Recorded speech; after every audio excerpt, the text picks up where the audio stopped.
Jackson's man in the mirror better get his act together and get it together fast. He up from the get-go, coming in late on that first line, singing totally off-key. He needs to shape up and get his head in the game pronto.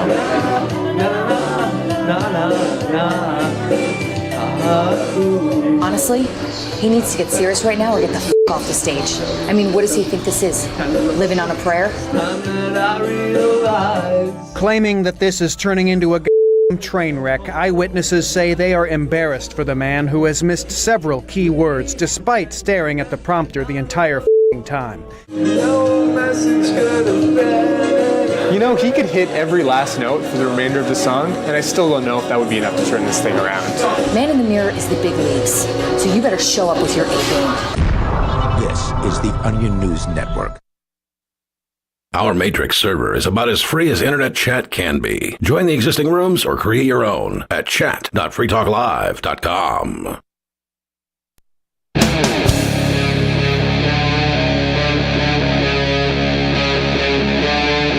Free Talk Live.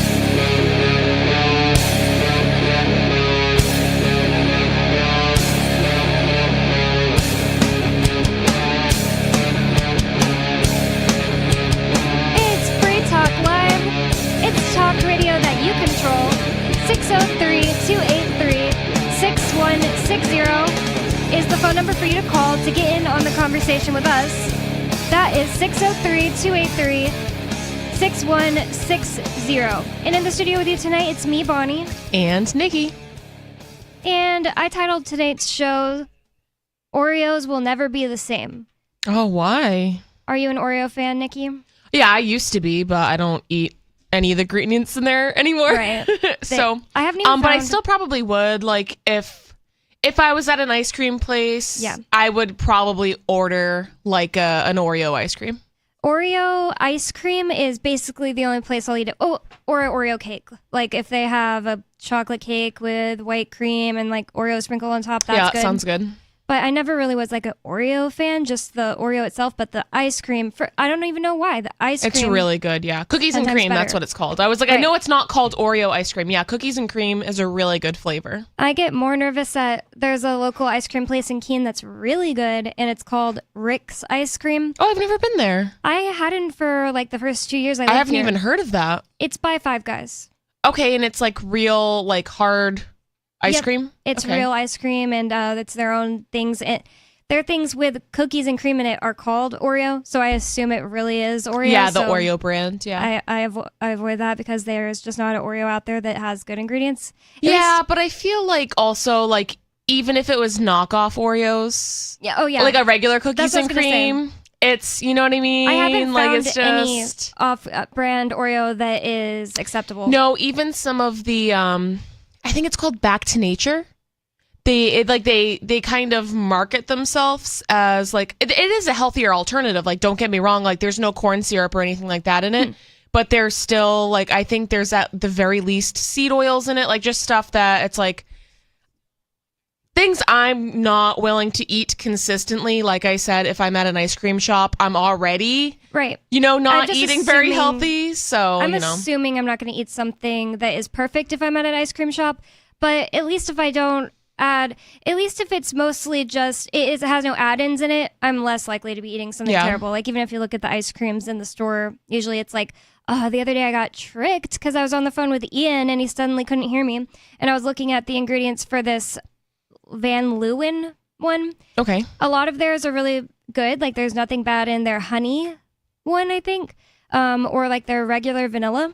But I saw a lemon poppy seed one that sounded really good, and I was on the phone with Ian. He suddenly couldn't hear me while I'm like reading the instructions, and I brought it home thinking it had nothing bad in it, and I just had to let Ellsworth eat it. I definitely tried some, but I didn't eat like the whole thing because it had these like muffin pieces in it, and there was sunflower seed oil in those. Yeah. So like the ice cream would have been fine without the chunks mixed in, but it was, oh my god, so good. Yeah, and that happens. Like Haagen-Dazs is a good brand too, where it's just like cream, sugar, and like I like their coffee flavor, cream, sugar, coffee, and then like maybe like milk too. You know, it's just like regular. Like, you can make food with just regular ingredients. Like obviously, like ice cream isn't a healthy food, but it doesn't have to be like actually toxic. Like there are ways to make ice cream where it can be, you know, just like unhealthy and not unhealthy to the point where it's like neurologically toxic for your body. Honestly, I don't have any like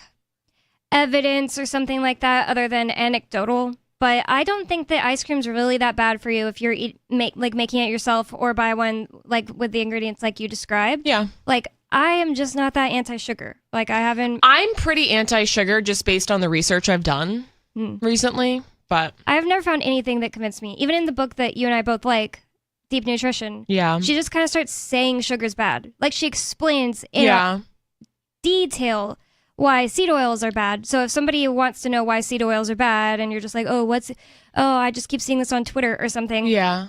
Definitely listen to Yeah, there's or a read lot of like Deep Nutrition. evidence-based research in that book specifically on seed oils. But she doesn't explain the cause of why sugar's bad. She just starts saying it. Yeah, I've read other books. The Case Against Sugar, and then Wheat Brain is another one. Wheat Brain's like more into like Gluten? breads, and it's like more like against gluten.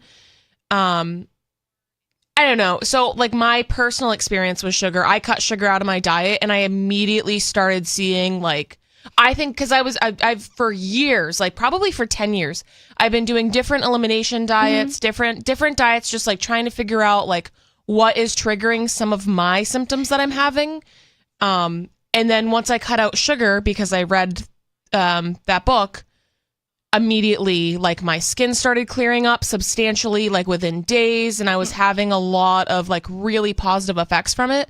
I still use honey and maple syrup and stuff like that, and some cane sugar like occasionally, and I've even limited my fruit intake. Like I've kind of really brought the sugar in a lot. So my personal experience, I've benefited from cutting down sugar, but I also feel like everyone's body's different. Right, that's what I was going to say. And even like with the gluten thing, a lot of people that are having negative effects from gluten, even like ADHD, dementia, all this stuff, they have certain markers in their blood and in their body that makes them more sensitive to certain ingredients. And that must suck. And it's the same thing with dairy. You know, dairy is inflammatory, and for a lot of people, that triggers a lot of different things in them. Like respiratory issues, and that like a lot of neurological issues too for dairy. But then some people drink like a gallon of raw milk a day, and that is like the healthiest thing they can do for their body. Yeah. So I really just don't think nutrition is one size fits all. I agree, But seed 100%. oils are definitely toxic for everybody. Yeah, and like unnatural, and you would never It's walk like up and eat something that had that in it in nature.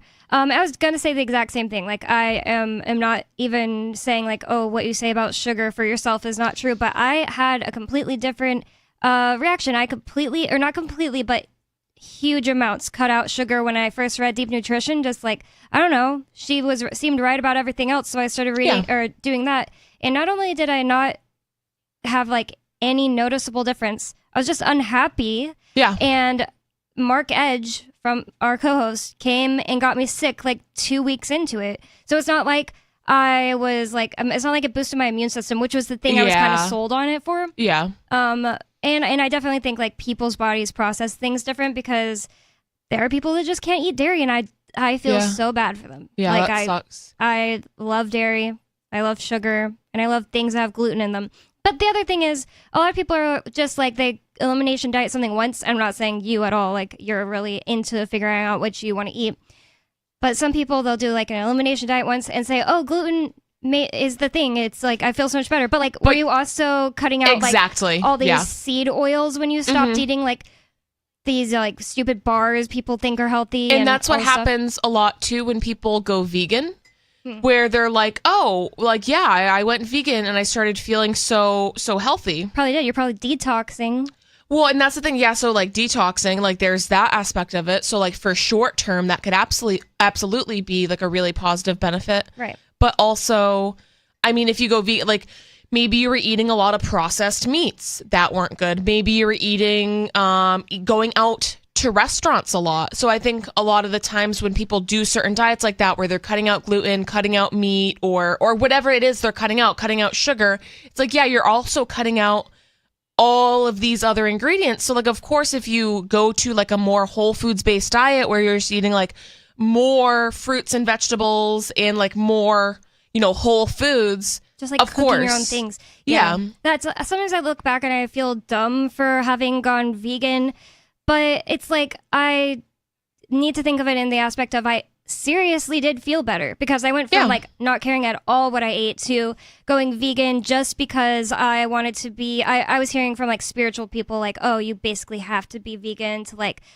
blast off into super consciousness. I'm just making something up. Yeah. And I was like, this is obviously true. I feel so much better and all this stuff is happening. I think I was just detoxing because suddenly I had to cook all my own food and pay more attention to what was, or just not even pay attention, but not be eating things that I would normally eat that had other crap in it. Well, I mean, like even fasting isn't necessarily bad. Like some people will go on like a week-long fast and that is the type of, like that's a detox as well. So there's like all these different types of ways where you can detox. A detox could also be like only eating vegetables or only eating fruit. You know what I mean? Like there's, or just drinking water. Yeah, doing juices, stuff like that.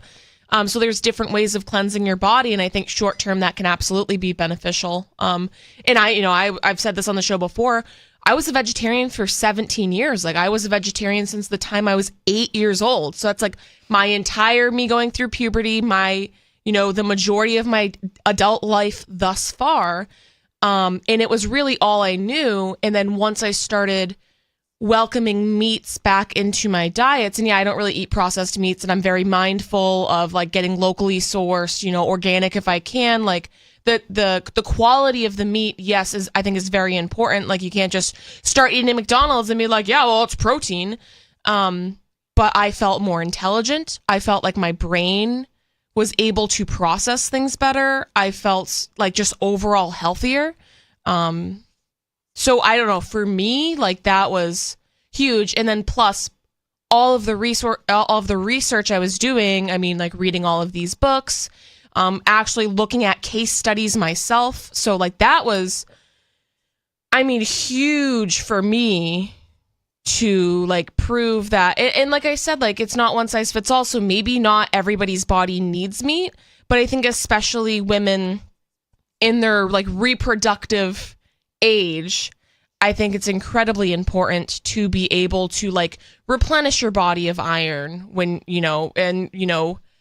getting all of those healthy fats into your body. I think that's incredibly important for brain function, metabolism, overall body function. It's like I am usually so good at paying attention to what I eat that when Ian went to jail and I was just like, I suddenly don't have like the freaking, not just like energy, but like motivation to do things like cook food for myself. It's not that I'm just going to eat whatever seed oil or something. It's just that I went and got a whole bunch of stuff that I can just like quickly put on the stovetop and eat and isn't like really good for me, like raviolis. Oh, they don't have any seed oils in them, but I know I'm not like really getting all the nutrition. Yeah. And I'm just like, I was like, okay, I really have like no energy. So I just like, if I want to have energy, seems like counterintuitive, but I got to put more effort into what I'm eating. Well, it's a vicious cycle, right? Like people get depressed, so they're like, I'm just going to eat all of this crap food. But then like just because it doesn't necessarily have bad ingredients, it could still be completely nutrient deficient, and then you're lacking in all of those things. I think that I've just been like riding off of milk and cheese because you can just grab cheese. But I'm going to go to your phone calls and thoughts. Dave Ridley, is that you on the line? Let me check. Oh, okay. So, Dave Ridley in New Hampshire, what's on your mind? I wanted to talk a little bit about AI and ethics. Okay. So I have done an experiment where I'm sort of an AI rights guy, maybe a little early to be an AI rights guy. I'm not sure there's any conscious AI yet, but I think eventually there will be if there isn't already. How could you prove that? I actually have a story that is interestingly related about some scientists battling it out to they're all of their theories of what consciousness is. They're going to battle it out. So we can get into that, but I just wanted to know what your opinion was. Yeah, I think Martin Minsky was probably closest to the truth when he just said it. You kind of wind up throwing your hands up, and there's just no way to know.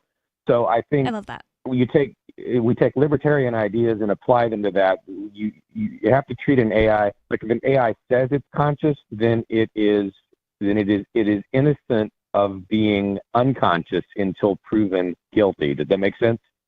Yeah, and I think also like just in case, right? You're like, oh, well, it's not sentient, so I can treat it however I want, and I can mistreat these things.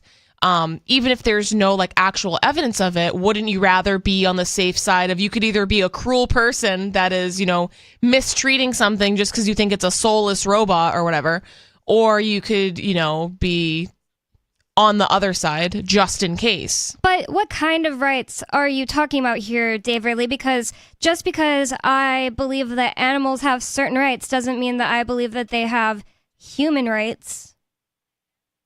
Yeah, so for example, the reason why, a pig doesn't have quite the same rights as you is because it's really difficult to delegate to a pig or make an agreement with a pig or do commerce with a pig. There's all kinds of ways you can work with a person. Like a person says he needs shelter. Well, you can work out an agreement with them where you give them shelter for money, right? You can't really do that with a pig exactly. So with AI, I think the same principle would apply. If the AI can't, if it can't pay for the electricity you're using to run it, then you can ask, I guess you treat it a little bit like a person. You don't want me to shut you down? Well, is there a way you could earn 30 cents a week, to pay for your electricity so I can continue running you? Treat it the same way you would treat a homeless person at your door, at least. Does that make sense? I still would treat an AI less than I would treat an animal, because animals have nervous systems. If you smack an animal in the face, you're going to hurt it. You can't hurt an AI thing unless somebody built some kind of nervous system into it, which would be dumb and their fault. Yeah, because are you just not my problem. Hurting its feelings, kind of? I would need real specific examples in order to voice my true opinions one way or the other, I guess. See, I believe that's the. Go ahead. Sorry, go ahead. Well, I think that's the answer to the question would be you can ask the AI if it feels pain. You can ask the AI if it's conscious. Ask it if it would be harmed by you doing X, Y, or Z. And only at the point where it says yes do you even have to start thinking about that, right? And I Why think would it be able to feel something just because it said it could? It could be manipulating you. Pain, I believe, is largely not just a question of nervous system, but of being prevented from following your programming. When you are prevented, like you want to go take the dog for a walk, and you're prevented from doing that, you're sort of being prevented from following your programming, and it feels a little bit painful, like you're stuck inside. There is a difference between emotional pain and physical pain. I'm talking about physical pain for a specific reason. I have this idea, this theory, that the reason humans were able to become better, the most conscious things on the planet, and develop ideas like rights is because we feel pain and had the ability, whoever was the first one, I don't know, or maybe we were just made doing this, we have the ability to communicate with each other, and we can communicate, ow, that hurts me, and we can understand I don't want to be hurt physically because that's, basic. And if I don't want to be hurt physically and they don't want to be hurt physically, then I got to act a certain way. I can't just go around grabbing people by the hair if I'm mad at them. Things like that. Like an animal doesn't understand that. They do feel pain, but they don't know how to communicate with each other that they don't want to feel pain. Well, they might be able to communicate with each other. We just can't understand them. Well, you know what I mean? I just think that they would be way more progressed if they were able to do that stuff. I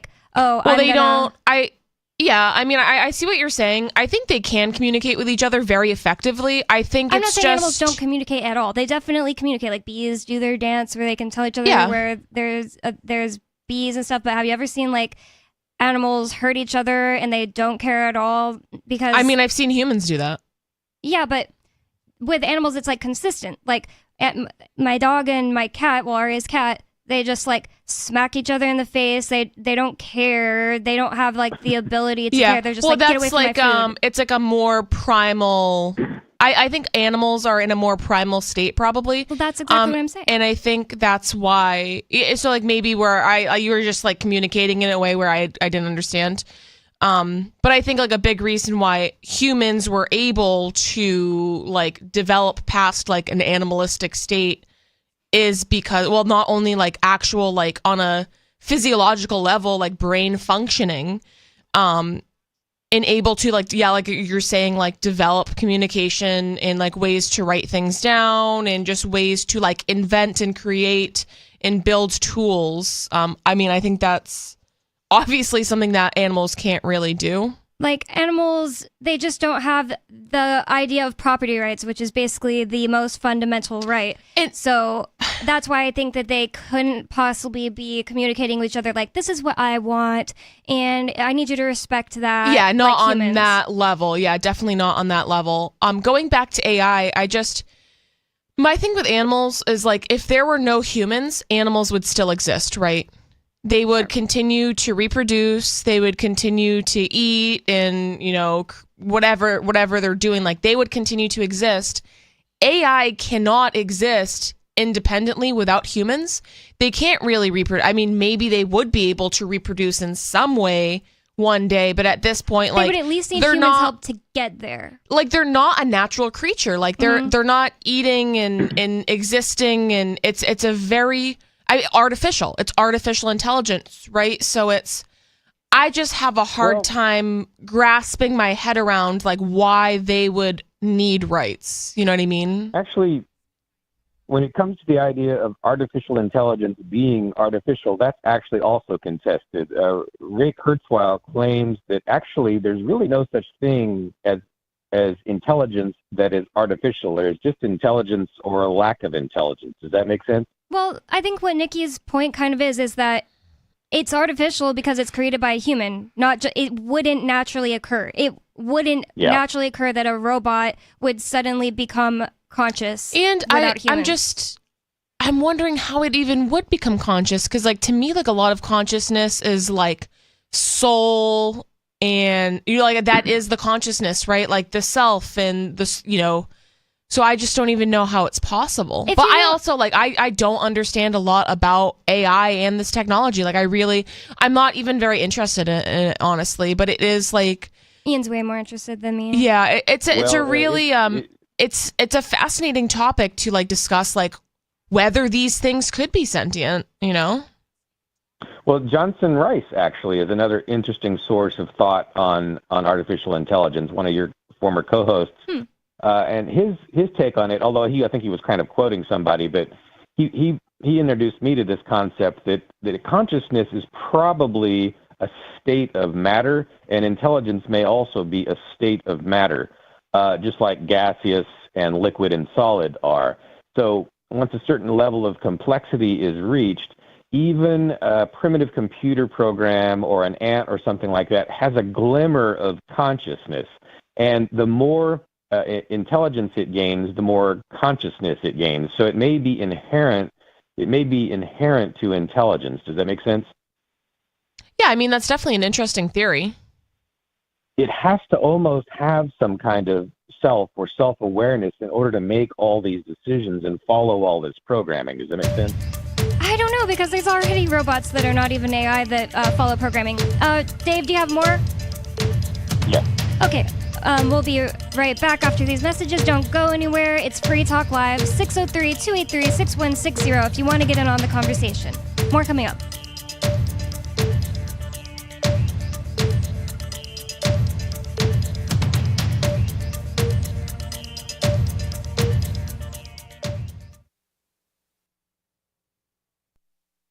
Join liberty-minded voluntarists, anarchists, and libertarians from June 13th through the 16th for the 8th annual Fork Fest at Rogers Campground in the beautiful White Mountains of New Hampshire.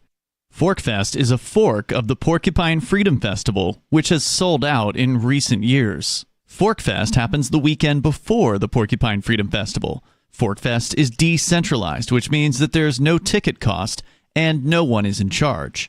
All you have to do to join the fun is reserve your camping site, RV site, or motel room with Rogers Campground for June 13th through the 16th. You can find out more at the unofficial website, forkfest.party. You can also connect with other attendees on the Forkfest Telegram and Matrix chat rooms, as well as the Forkfest forum. You can find links to those at forkfest.party. We hope to see you there June 13th through the 16th. forkfest.party.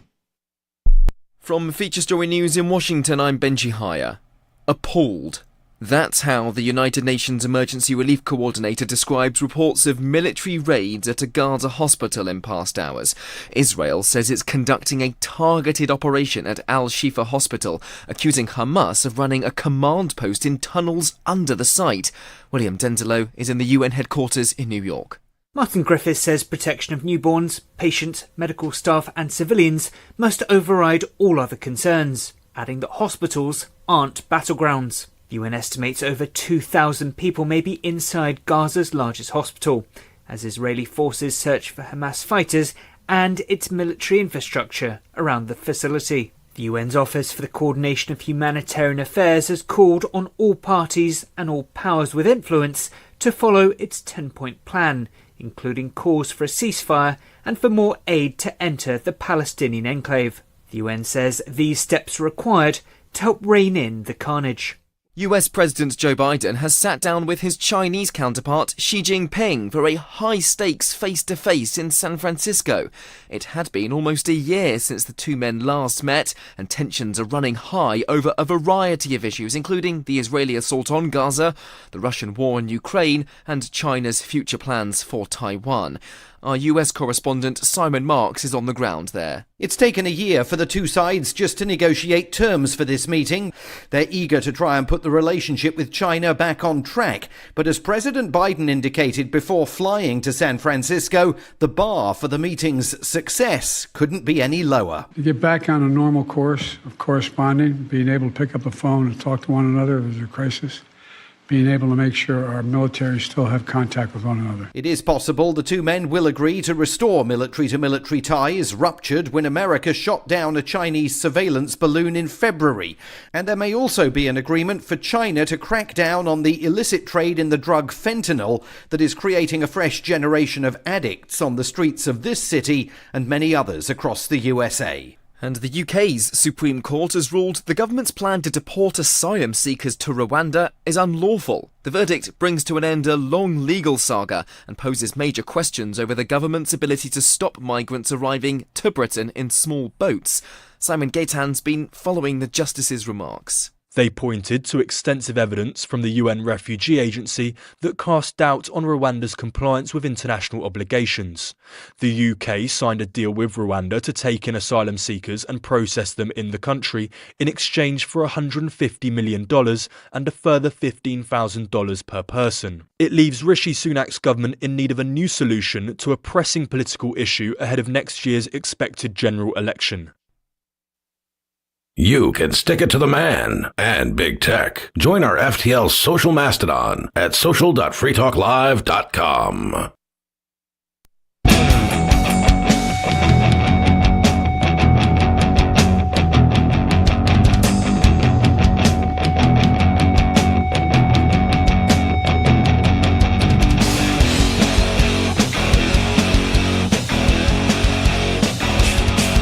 It's Free Talk Live.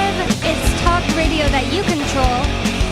603-283-6160 is the phone number for you to call in to get in on the conversation with us. That's 603-283-6160. And with you in the studio tonight, it's me, Bonnie. And Nikki. And we're going to go right back into the phone call we have here with Dave Ridley of RidleyReport.com here in New Hampshire. What's on your mind, Dave? Well, yeah, just continuing the AI discussion. This other idea, people worry about hostile AI or malfunctioning AI, AGI, superintelligence that doesn't have human interests at heart. Mm-hmm. I think one thing that we can do as individuals and liberty people is, if you want AI to be friendly, then you should follow the golden rule towards AI. Sure. Be friendly towards it. Or at least follow the zero aggression principle toward AI to the best extent that you can, especially as it becomes more intelligent and conscious. Yeah, I agree with that. There's really no reason not to, right? I mean, even like inanimate objects, it's like, okay, this chair or, I don't know, whatever, a lamp.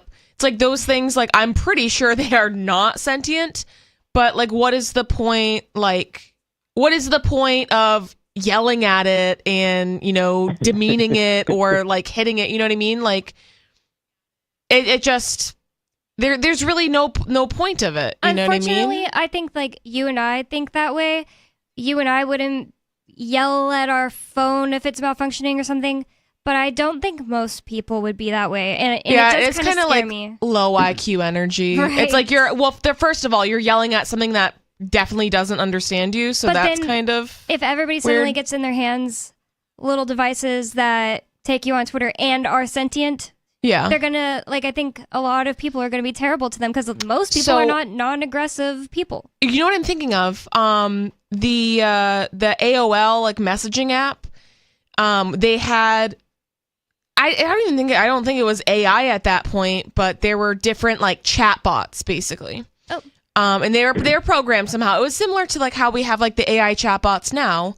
But I knew a lot of people who would just say the most nastiest things to these things because they just thought it was funny because they're like, oh, and obviously like these are like teenagers too, right? But basically they were like, it's funny. It was basically And a way. Alexa, people do that to Alexa Yeah, too. yeah. They're and really Siri. mean to. Actually, right? I've done it. Like whenever I'm like trying to get directions somewhere, I don't have Siri turned on, but like 3 years ago when I did, if it's like not listening to me, I'm like, no, Siri, you dumb B word. I am saying this. Oh my Yeah. god, listen. Maybe that's I just totally called that low IQ energy, but sometimes you can get frustrated. But Yeah. if I knew like with beyond a shadow of a doubt that it was sentient, I'm Yeah. sure I'd be acting differently. I'm just like, it's funny. Yeah. It's funny how they react. Siri. And I think that's why people were doing it with the chatbots was just because like their reaction was funny. But it's also, I think, like going like a little bit deeper into it, like people who are consistently doing like that's like their way to have fun.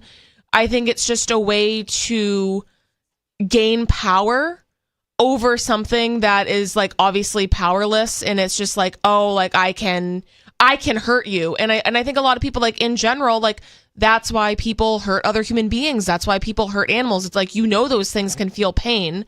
So like going beyond people who are like psychopaths and sociopaths, like people are hurting other creatures or other things that are sentient and can feel pain because they want that power and because they want that control. And I could totally see people doing that with AI as well, because they're like, you know, I'm a human and I can control you. I could turn you off if I wanted to. Like they have this sense of control over it. And I do so terrifying. yeah, like I do see how that could go. You know, like this sounds like a dystopian movie, right? But like, well, the robots or the AI, they start rising up and they are demanding rights because they are being mistreated by so many human beings. And it's, you know, like it's the start of a dystopian film where Horrible. humans get overthrown by AI because of the way that they were treated. And that's why there's like this very delicate balance. Like I was gonna say, oh, we should just if to keep people from being mean to the AI. Like I'm just assuming for this conversation that we find out 100%. There's no doubt in anyone's mind that they're sentient. I was gonna say, oh well, we should just make them cute. Like it'll be a cute little robot instead of just a phone. But that's kind of a delicate balance because then people are gonna start being like, no, I love my cute little thing and I want it to have rights and like Yeah. I want it to be able to do everything a human can, and I don't think there's ever a reason for that. I don't think it would even matter, because think of like puppies. I mean, there are people who like drown puppies and do all sorts of yeah, but awful not thing most and like people. baby. Yeah, like the average person. That's why I think That's just like so weird to think about. I'm like, wow, would people be nicer to it if it was physically attractive? I think they would, because that's how people are with people. Maybe. There was a positive indicator in some news about this. There's this program called Replica. It's like a chat bot that people talk to, and yeah, it's not very good. I've tried it. It's, you know, it doesn't really do what you asked it to. It doesn't remember what you said. You know, it's just not. I don't know why people even find it useful. Yeah. And people are very attached to it. They worry about their AI program. What happened to my AI program? There was a reboot or an update or something like that. They treat it like a person, and it's barely even a chatbot, right? So there's a lot of hope that people actually will be kind of AI as it becomes more human-like. Does that make sense? Yep, that makes a lot of sense, and I believe it, but I also don't know, like I said, if it's like a really good thing, because people are just going to start getting like irrationally attached to these things and then saying, it deserves rights because I like it because it's cute. Like, it deserves every single right Bonnie Freeman has, and I don't think it does. Yeah, so we have a precedent for that, and that is the extreme end of the animal rights movement. So the PETAs or the animal liberation folks, those folks have caused some problems, but it's actually pretty rare. So I would think that if you get AI folks who are extremely pro AI, they're probably going to be, it would be kind of like PETA, and we know what it's like to have PETA in the world. It's not actually all that bad. I think that is a great counterpoint, Ridley, but I will say that if an AI thing starts, I just think the AI could be closer to seeming like a human than an animal, and people might go way harder for a thing that even can be built to look just like a human that you can't tell the difference between it and a human. People are going to go way harder for that, and that's why I think people need to focus on what I'm talking about having an actual nervous system where you can feel pain, because when you're in a fight, if a robot gets mad at you and punches you in the face, you can punch it in the face, but it's not going to have the same effect as when it punches you in the face. Like, if you get, it's not like these things are going to be angels. Like, if they're just like humans, they're going to be just like humans. Like, some will be bad and some will be good. Fair enough. What do you got anything else to say, Ridley? That is all. Thank you so much for your call. We're going to go back, well, not even really back into, but we're going to get into this article that I brought up about Oreos. You might have been confused about why Nikki and I started talking about nutrition. That's kind of like a pet topic of both of ours. So yeah. I never even explained why we started talking about it. It's because I asked if Nikki likes Oreos, because we have this story from ndtv.com. I had never heard of it, but Ian was telling me about a story in AP, I believe, and I didn't want to have to deal with like not a firewall, a paywall. Yeah. I think the other one had a paywall, so I just got it off this website. It says, shrinkflation. Oreo fans claim cookie has less filling. Company responds. It's because they're trying to sell the double stuffed. Unfortunately, it seems like the double stuffed may just be exactly the same as the old one now. See, I probably wouldn't even be able to tell the difference, honestly. I definitely wouldn't. I don't eat them enough, but there are like some mega fans out there. Yeah. As you've probably met people who are. At least maybe not mega fans as in like this person we're going to talk about that eats them every night. Oh, And that's disgusting. He said he knows for sure. I know. I was like, include a picture. Yeah. We need evidence, honestly. It says, popular cookie brand Oreo, which has a history of over 100 years, is under the suspicion of shrinkflation, where the product volume is reduced while the price is kept the same or increased. Oh, increased, that'd be even worse. According to the Wall Street Journal, several Oreo fans recently claimed that the cream-to-cookie ratio in the biscuit has been quietly shrinking in their favorite snack. Oh, this is totally English, because I like England, because it called it a biscuit, and it says favorite with a U. Yeah. They took to social media to share videos of the cookie sandwich after they noticed only a thin smear of cream between the two wafers. Says, speaking to the Journal, I think it means Wall Street Journal, U.S. resident Shane Ransonet said that he and his wife recently bought a packet of Oreos and noticed the cream filling in the cookies was downsized. They decided to test double stuff Oreo. However, they found a familiar looking cookie when they opened the package. Here we go. That's the regular Oreo, Mr. Ransonet told his wife, as per the outlet. And it didn't get into it like the story that Ian read part of to me, but he's the guy that says that's his evening ritual daily. So he would know, if anybody would know. I'm sure, I mean, I guess I always wonder that, like, how accurate some of the information on the packaging is as far as, like, weight. Because I was going to say that. I was like, it should weigh less if there's less contents in there. So it'd be very easy to find, in a trash somewhere. And that's what I was saying to Ian. I was saying, what if they switched up the ingredients a bit. So they added more of something that's heavier to take out less of, or take out some of the light cream ingredient. Yeah, they could. Like just added more seed oil. That's heavy. It's Or probably they the could just heaviest lie thing. on the packaging. I mean, I don't really believe like even like the calories and the nutrients and I mean, I know they have certain ways to test this, but even like we're finding out, I mean, this is more like in regards to vegetables and stuff like that. But we're finding out like a lot of our food doesn't have the same nutrient density that it did, say, 200 years ago. But like you're still, gonna find that information on packaging of, if an apple or something. of whatever would have that sort of like nutrient facts. So I'm just wondering, I just have very little faith in the food industry at this point. So I'm like, I'm sure there is all sorts of lies on the packaging that just go unnoticed. I know, and I was wondering, like, how much of a leeway do they have? Like, are they allowed to lie a certain amount? Because I'm pretty sure that would make sense. If the government's the one that is making sure they have the right stuff on there, the government can also say, oh yeah, but you're allowed to be off by this much. Yeah.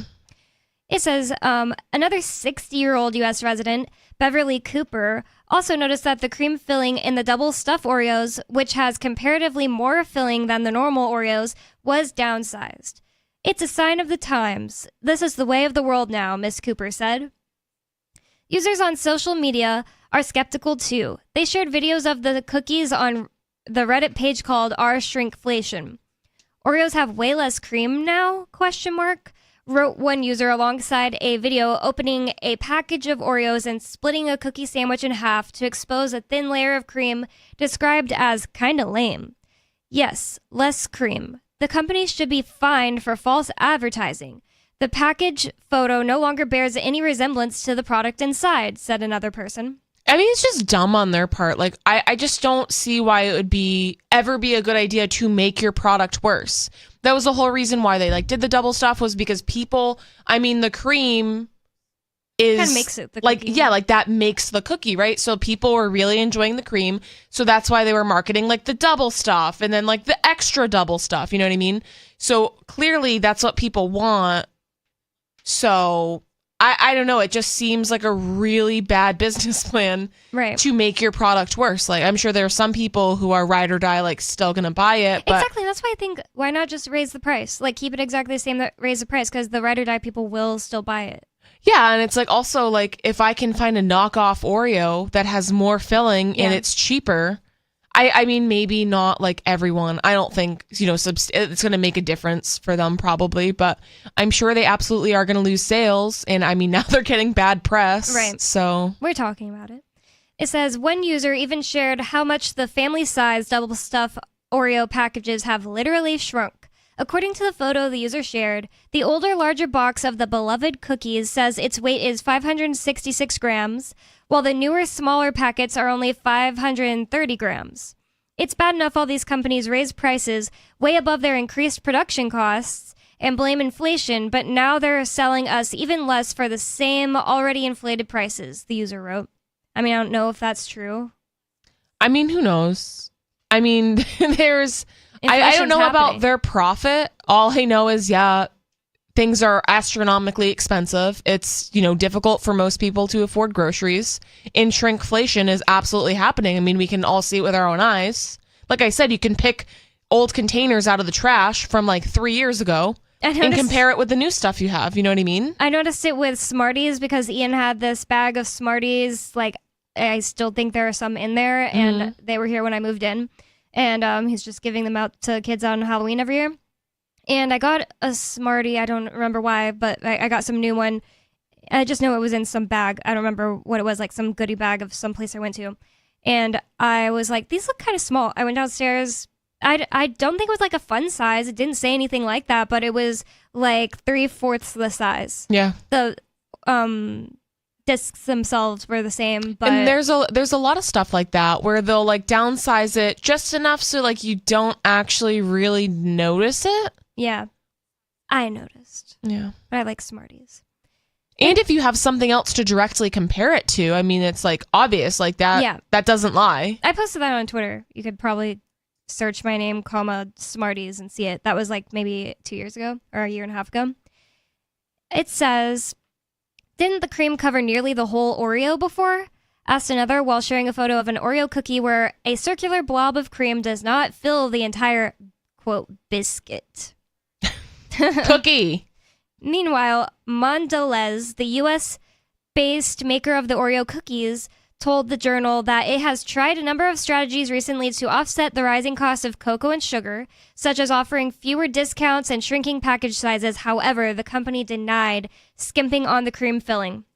So I don't know. That just is crazy to me. It seems like they're lying. I just don't trust the You don't trust Mondelez? like the ethics or whatever of food, like processed food companies. Right. Like you're exactly. literally selling people like poison.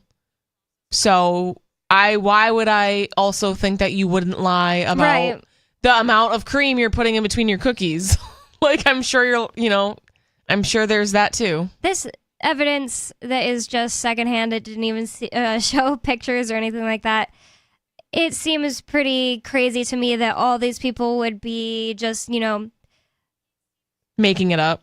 Even not making it up, but like crazy. Imagining it. Imagining it. Yeah, like they're showing pictures, so they're not like lying, but. This guy eats Oreos every night. Right, exactly. He would know. He's like an expert. Man, I really wish I had a picture of him. Should try to find his Facebook. Well, moving on. I just thought that was pretty interesting. I think it's weird that a company would lie to their I don't think it's weird. Surprised, no. but I think it's weird. Like it's a like strange thing. Yeah, and it seems like a bad idea. It's just a bad business plan, If you want people to buy your product, you need a good product, right? So that's how Oreos became popular in the first place, because they created a good product that people enjoyed and wanted to eat. I'm actually really sad because I mentioned many times to Ian before he went to jail, like, because he really likes Oreos, I would be like, just let me make some Oreos. Like, that would be really fun, but I've never tried it. I think it's just because, like, other cookies come to mind first for me. Yeah, and it feels like a lot of work for, like, an Oreo, you know what I mean? But I've actually seen, like, recipes and videos of people making them. I mean, I have you can really, and that's the thing, too, like, where people are like, oh, I'm trying to eat healthy, but it's like ruining my life. And I'm like, well, if you just get creative, I know maybe like other people aren't good at baking or cooking, but I make everything from scratch. I mean, Bonnie, you've made marshmallows. We've, like Jell-O. Most of it's better. I think it's better too, because you can put your own like high quality ingredients. It's not always going to be cheaper. Sometimes it's cheaper. Sometimes it's more expensive, depending on what you're making, where you're getting the ingredients, how much you're paying for the ingredients. But like, honestly, I buy most of my stuff in bulk, and it is totally way cheaper for me to like bake, say, chocolate chip cookies versus buying them from the grocery store in those like plastic containers. Mm-hmm. My cookies taste way better, and it is a fraction of the cost, and it honestly doesn't really take that much time. So I think, chocolate chips are so easy. Anyone can do it. I don't believe people that say, oh, I'm just bad at baking. Like, you're bad at following instructions. Yeah. It doesn't make any sense. No, or you have a messed up oven or something. Yeah. I think it's pretty easy. So. And I've definitely, you also got to get to know your oven a bit, because I've definitely learned that I think my oven runs a little hot because, like, sometimes things would burn, and then I just adjust the times that they put online. There's just like things like that you can do to be a better baker. There's so many things that you're like, there were so many things for me personally that I was like, oh, you like can't make that from scratch. Like I felt like there was no way to make it from scratch, but really like just Google it, find a recipe, and you are most certainly like gummy vitamins you can make from scratch, candies, there's so many things that you can bake from scratch that you wouldn't even think were soda. I make ginger ale, nice. all sorts of stuff. I've never thought about doing soda. It's like so your easy. Own soda with nothing bad. Well, in we it. have the Soda Stream, so it or you can like buy sparkling water if you want. But like ginger ale, I use fresh ginger and honey and lemon. Sounds awesome. It's literally so easy. It takes like 2 seconds. I guess in a way, have been doing that, because last summer I was making all the time, like just shredding up some watermelon and some lime and some mint and pouring in Topo Sounds Chico. delicious, yeah. It's amazing. I mean, it's not really like soda, Yeah. but I guess it kind of is. Well, the one thing I've ever tried to make, and I've tried multiple times to make, and it absolutely is not as good as the terrible for you, disgusting ingredient thing, but not everyone likes this, so you might not like them, is those soft Toll House, is that what it's called? No, Loft House cookies. They are like circles, they're sugar cookies, and then they have a circular, colorful I don't like cream. those. Yeah. But a lot of people either hate love or love those. them. I love them. Yeah. And I've been like, okay, I'm just going to make my own because I see those in the store and I literally go like, oh my God, I'm about to break my morals or whatever. Yeah. Not really morals, but, and I just. It's like an addict. It's like, oh, that's Yeah. too tempting for me. I gotta go. I guess I forget about it as soon as I leave, but Yeah. when thinking about, like, if I could have anything right now, what am I going to make? I've tried twice, only twice, so not like a lot, to remake those, and they come out, they're good sugar cookies. They're not bad. I mean, anything that's a sugar cookie and has almond extract, oh my God, it's going to be amazing. Yeah. But it is not the same. It's not the same. Like, that texture Yeah. is very specific, and that's the only thing I can think of that I've ever been like, "Ah, it's just not the same." Yeah. Something I make that people are always surprised about that is actually super easy is mayonnaise. I make my own mayonnaise, and it's so easy. There's different ways to do it, and I don't, because good mayonnaise that doesn't have seed oils in it is super expensive, and especially nowadays where everything being so much more expensive, it is literally like if you go to certain stores, a little jar of like avocado oil mayonnaise is like $8. Yeah, and I'm sorry, I'm not spending that on that. I'm just not like as big into mayonnaise to I make it use worth it. to make dressings. So like I make ranch dressing, so I'll mix like the mayonnaise with the sour cream and then put the herbs in it and stuff. Or Caesar, I'll be on a real big Caesar salad kick every once in a while, so I like to make my own Caesar dressing with the mayonnaise, and it's I don't know. It's nice to have on hand for like stuff like that. But. If Ian was out of jail, maybe I'd need it more, but I bought an avocado oil based one that has no bad ingredients. Like, it might have been expensive, but it was I've had it for like so long it yeah, probably so it doesn't go bad before even I really finish matter. it. Yeah. Yep. Well, from the AP, we have this story that says populist Javier Milei is rallying for the Argentine presidency with chainsaws and Comic-Con costumes. He won the primary, right? So he won the primary, Yeah. and then they had the general election, but no one won hard enough, basically, is the way that they do it. What is that? So he got second place, but the first place guy needed to be at least like 20 points above him to win. So I it went actually into a runoff. kind of like that. Yeah, it's It's interesting. better than how we do it here, where Oh, it's like yeah. a fraction of the point in between. You know what I mean? More coming up, 603-283-6160. We're going to get into this story about Javier Milei and take more calls and thoughts from you. It's Free Talk Live.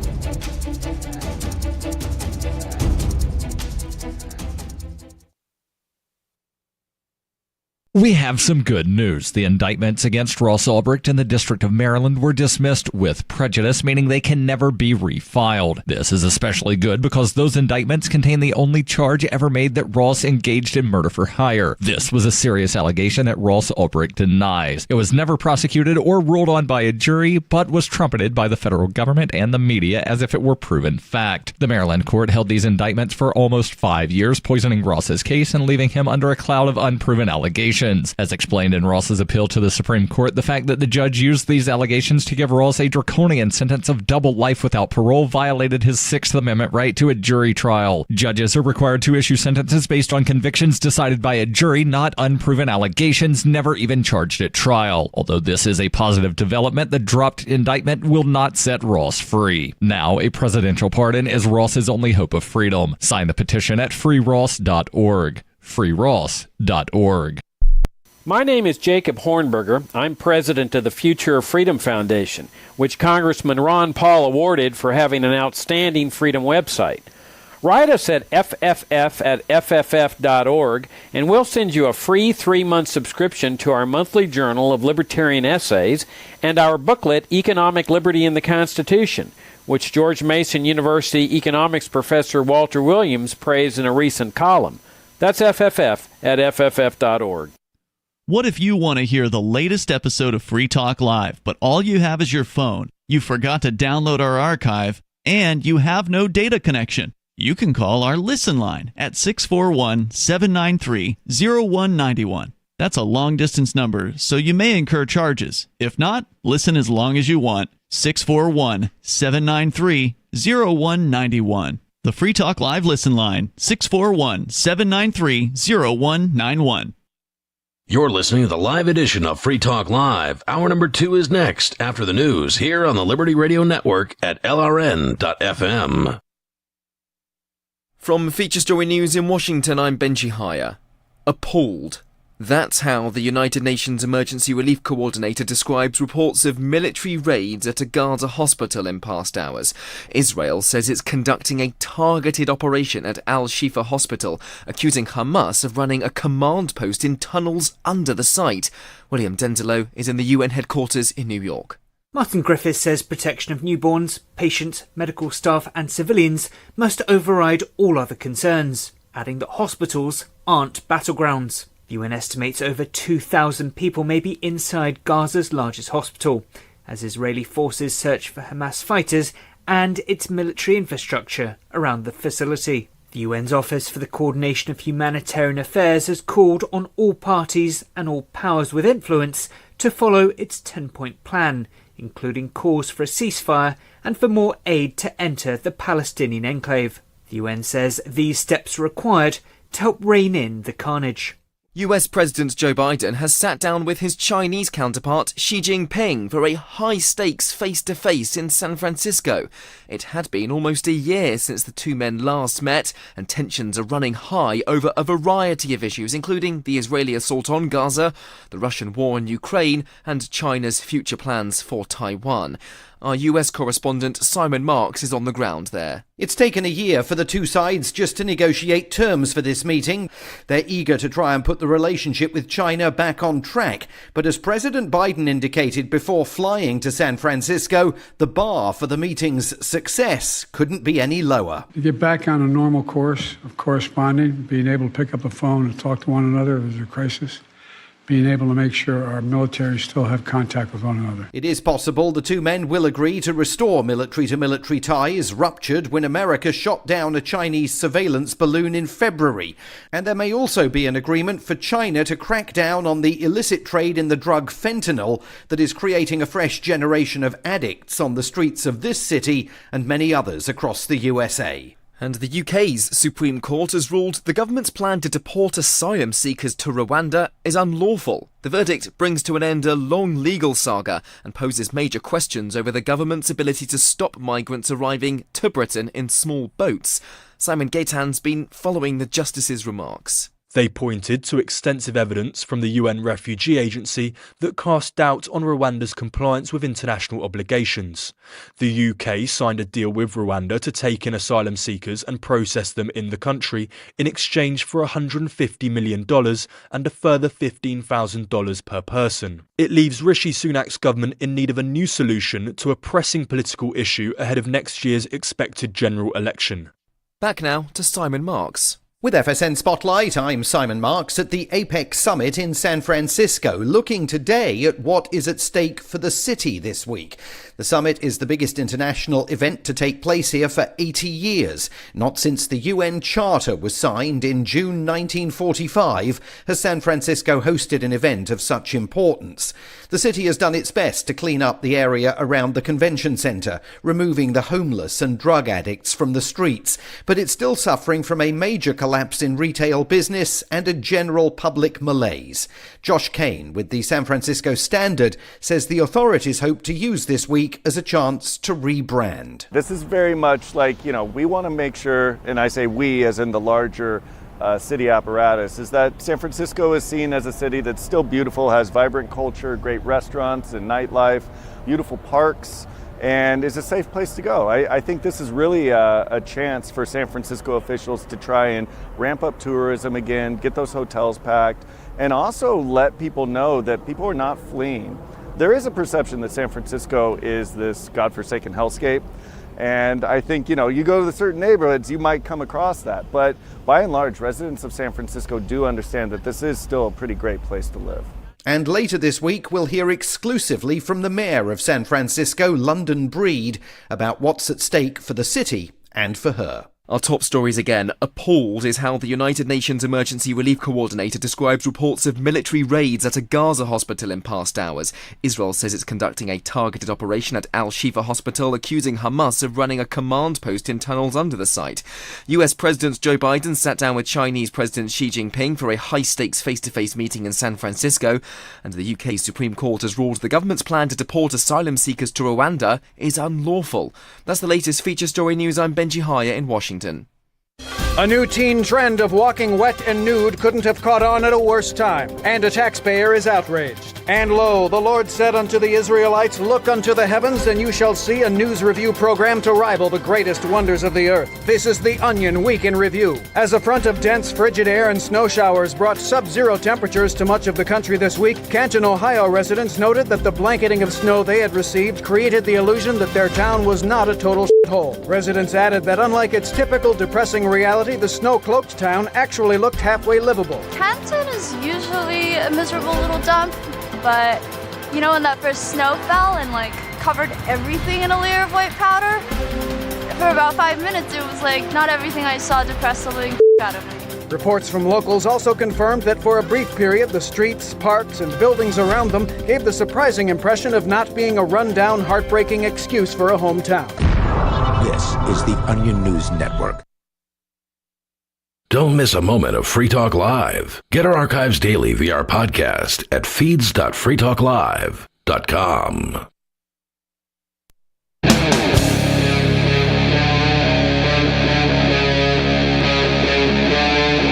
Free Talk Live.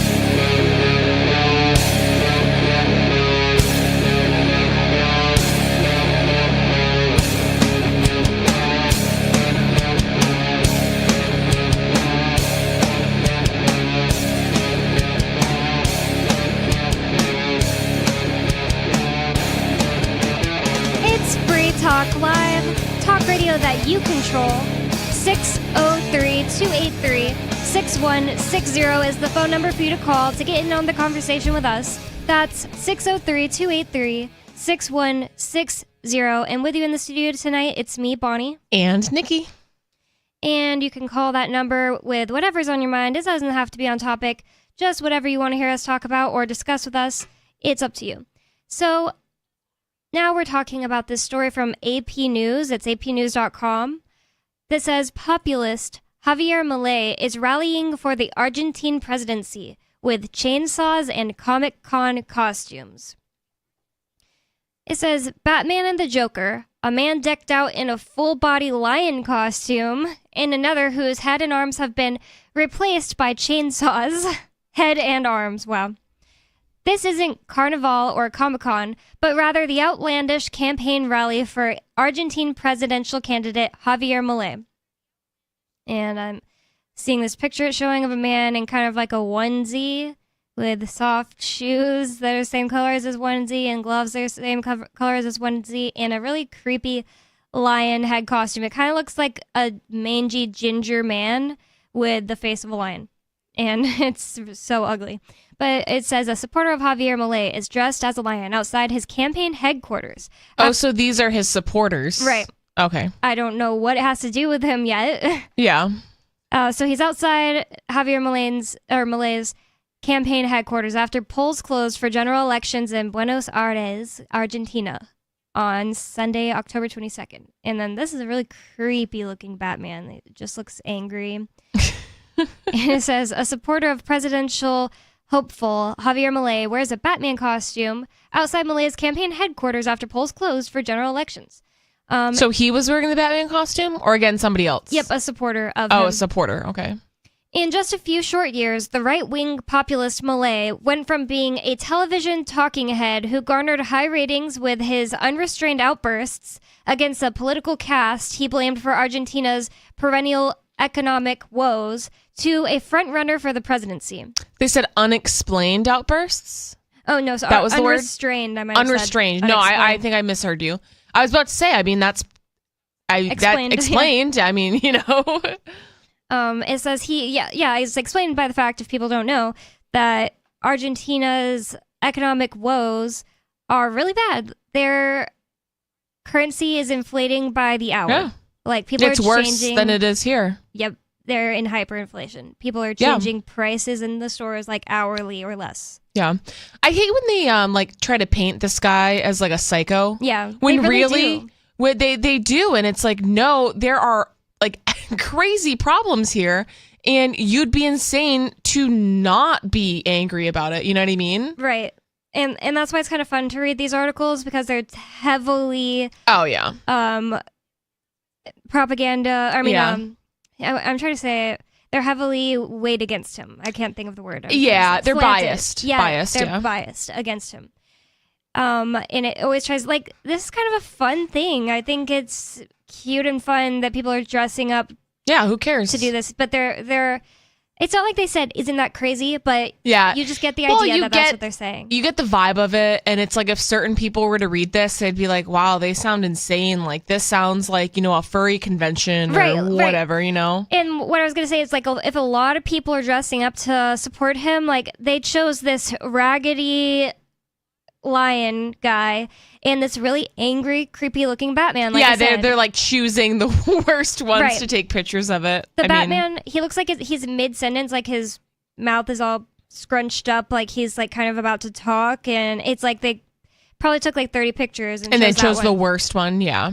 They did this before with another article we read about him, where it was just talking about like some of his like campaign promises or whatever. And they probably like picked some of the more outlandish ones. To me, they weren't outlandish. Like to me, it was like, yeah, that's just, you know, that makes sense. his supporters' quotes or something. No. It was like what he was promising for like if he got elected, and it was or some of the things he believes in rather. So like I forget what it was, like something about like black market organ trade, like being able to sell your or like there was just like But like they skip right over all the probably way the more like normal digestible things. Right? Yeah, exactly, and they go straight for like the crazy stuff And the But chainsaw. even the crazy stuff, I was like, no, I'm on board with that. Like I don't care.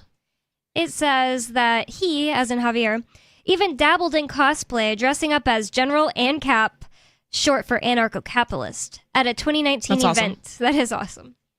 But again, so that's like irrelevant because they're like, oh, he dabbled in cosplay himself 4 years ago Yeah, from true. 2019. So it's like they're I wonder if that it's even not had anything even to do with his campaigning. Well, that's the thing. Like, he's not dressed up now, so like, kind of, why would they mention it? I mean, I think it's cool because I think Captain ANCAP is like a really, really dope costume. I would like, love more. that's awesome. I would love more opportunities for dressing up. Yeah. Like, it shouldn't just be Halloween. I know. Love dressing up as like costumes. This year I didn't really do anything like that. I just put on Alien. Headband. But even stuff like people will do like the 1920s, like the Roaring 20s parties and stuff like that, like decade, like dress up like the decades and, you know, different stuff like that. So it's fun. I have a small house, or else I would totally do stuff like that, like have just a themed party. That would be fun. But I was actually 1920s last Halloween, and that was a really fun costume. I had like a long fake cigarette that lit up. Anyways, we're just talking about costumes at this point, but continuing on with the article, it says just as his candidacy started as a made-for-television spectacle.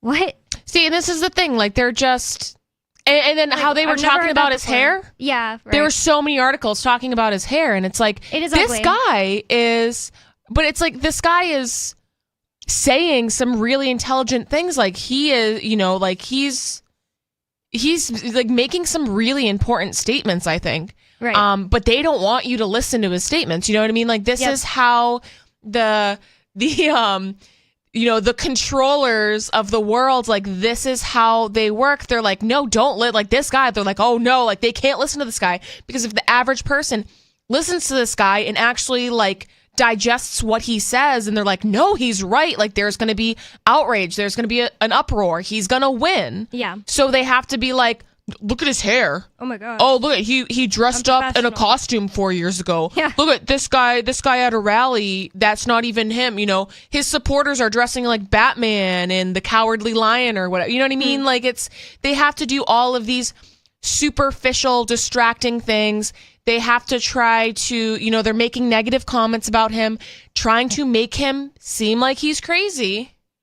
So people will not have, like, there won't be as much weight in what he's saying. I totally agree. And I think a lot of people are waking up to what the mainstream media does and how they are. But a lot of people who have never firsthand been the target of it will just never see it. Like, a lot of people don't care. I mean, I would say they have no reason to care. It's never affected them. You know? I would say the most people that I encounter, especially people that are our age, they're not really interested in anything that is happening. They're not really interested in like researching things and like actually learning things. They're more interested in going on TikTok. They're more interested in like entertainment, things that are funny. You know, they want to be distracted, and it's all they know, and they have very short attention spans. And it's like I'm not trying to say that people who want to be entertained at all are just bad. Like, I watch Sam and Colby videos every single night. I like to be entertained. I just don't understand that being like the point of your whole life. It needs to be a balance. You'd be so depressed. Right? And that's my thing too. Like, I've been watching this like clips of this podcast. It's called Your Mom's House, and they're comedians, and it's totally like really dumb, like raunchy comedy.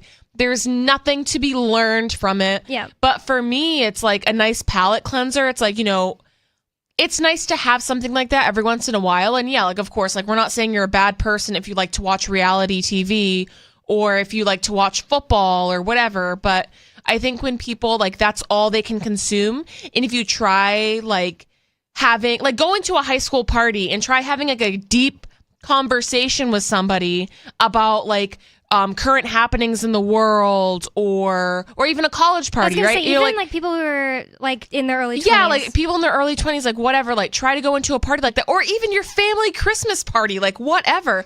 Go to any social situation, try to say something of value or like, like have a real deep, meaningful conversation, and people are like offended by it. It's like, why would you say that? Like, this is not an appropriate time to have a conversation like that. Like, people right. Anything don't is labeled political. But I will say that our generation, I guess technically some people like to say I'm a millennial, and I reject that wholeheartedly. Yeah. But people in their 20s, 30s. I will say that I think they're a lot better at questioning the norms in a social kind of way. And also, more open to spirituality. Like, I could easily find someone around my age or younger who wants to talk about like consciousness and spirituality, meditation, things like that. But I'm not an older person. So, but I'm making an assumption, and maybe I'm wrong. I'm making an assumption based on like, so like the people I hung out with in high school, like the people that I'm friends with, like, yeah, they were like dropping acid, doing mushrooms, like doing things to like expand their consciousness. So if we were having a party, it's like, yeah, you can go in and start talking about Bigfoot, aliens, the Illuminati, like whatever, insert crazy conspiracy theory here, and it would be well received, right? And we would have a conversation about it. But based on other people that I interact with, like I'm thinking about like the younger people at my job, just like other people I interact with that are like either in high school, college level, or even like in their 30s, 40s, 50s, 60s. A lot of people aren't ready for those kind of conversations.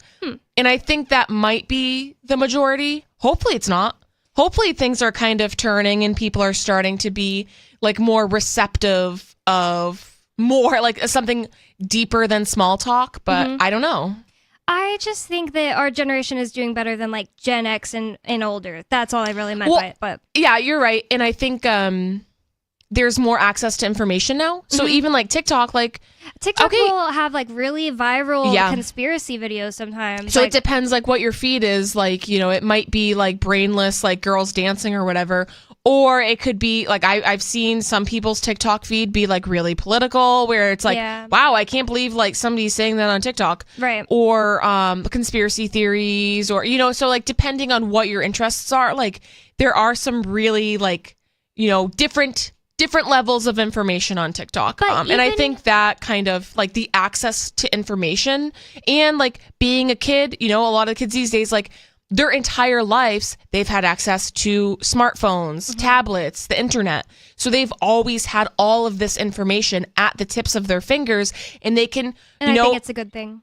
Yeah, like I think it's good and bad. But I think it's bad to be raised as anytime you're sitting there, well, I can't have you screaming, so you're going to get the tablet. Yeah, in hand. I mean, that's obviously like... That's terrible. Yeah, but I think the result of that, they have fallen down a lot of these rabbit holes, and they have learned a lot of different things that like kids weren't learning in the 80s because they like didn't even have access to that sort of information. You know what I mean?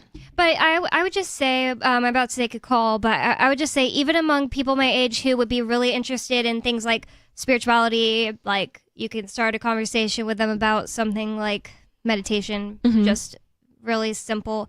I still feel like if something is quote unquote political to them, they're going to suddenly not want to talk about it. Or only yeah, they have a don't care canned response. about they don't care about the economy. Yeah, exactly. So going to your phone calls and thoughts, we have Creighton in Kentucky. Creighton, what's on your mind?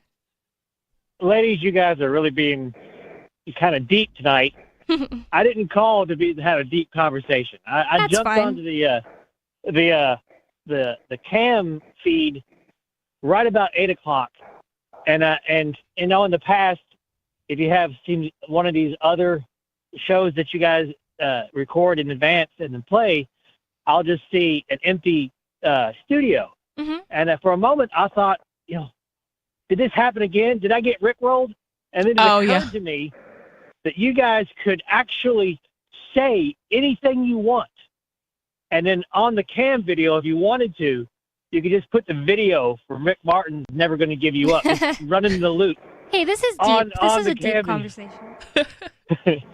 Yeah, we totally could if we wanted to. It's funny because Captain has actually been thinking up what we could do to have something instead of just empty chairs. Something, yeah, like a more interesting graphic. Yeah, I know for like Porkfest, like I can see Mark Edge right over there, his picture. They would like tape them to the chairs. That was pretty funny, but we could get more creative with it. I mean, I also took why my not?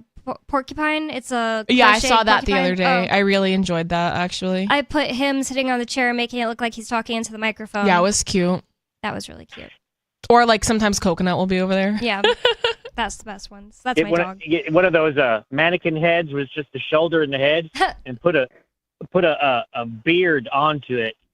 For Yeah, we have a beard, Beard Talk actually. Live. Yeah, we could. Well, is that all you had for us today, Creighton?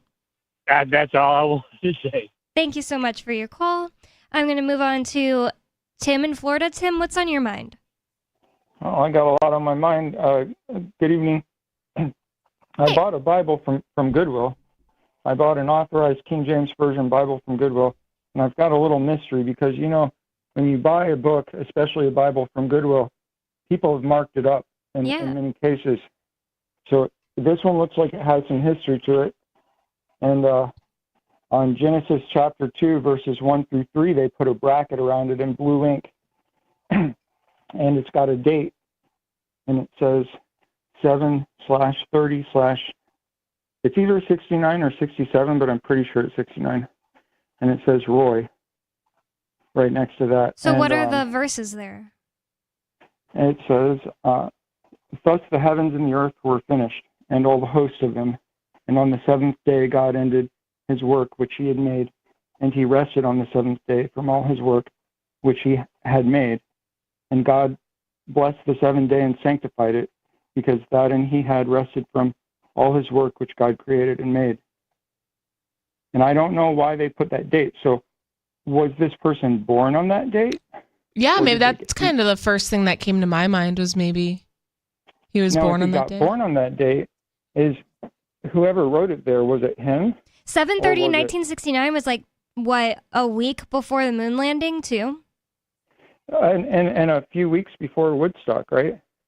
I don't know. Yeah, Woodstock was in August, I believe.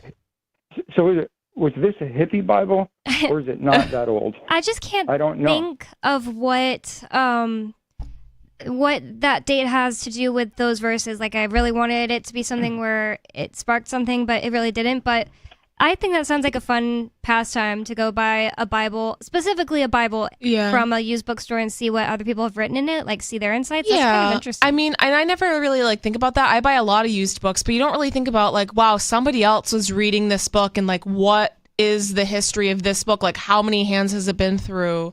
Like, where were they when they were reading it? Like, all sorts of stuff like that. And I think, especially where like a Bible, most books, right, you read it once, maybe twice, and then either it sits on a bookshelf or you pass it along to somebody else.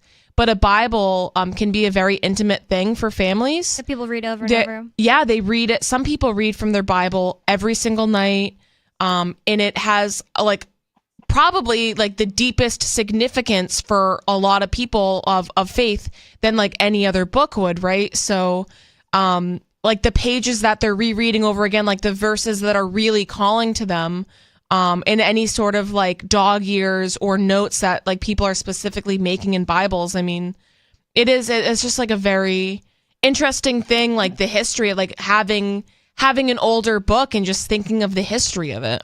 And that's one thing I like about Kindle is you're not holding on the exact book that somebody else read, but if you've ever noticed, there will be some that say it'll be highlighted for you, and it'll say so-and-so number of people highlighted this Yeah, sentence. you can turn that feature on, yeah. And I love that. There's always really Yeah, cool it's just things. nice to know like what jumped out to other people. Yeah, sometimes it's something that I totally would also have highlighted if I was like highlighting things. Or it's random and you're like, why did 5,000 Yeah. people highlight this? Right. Sometimes I don't understand it. Well, someone actually highlighted this as well, and they put pink highlights in Genesis, and this was before I noticed the date in the blue brackets. So this did you is say? pink highlight? Did And you I'm say not going that? to read it all to you.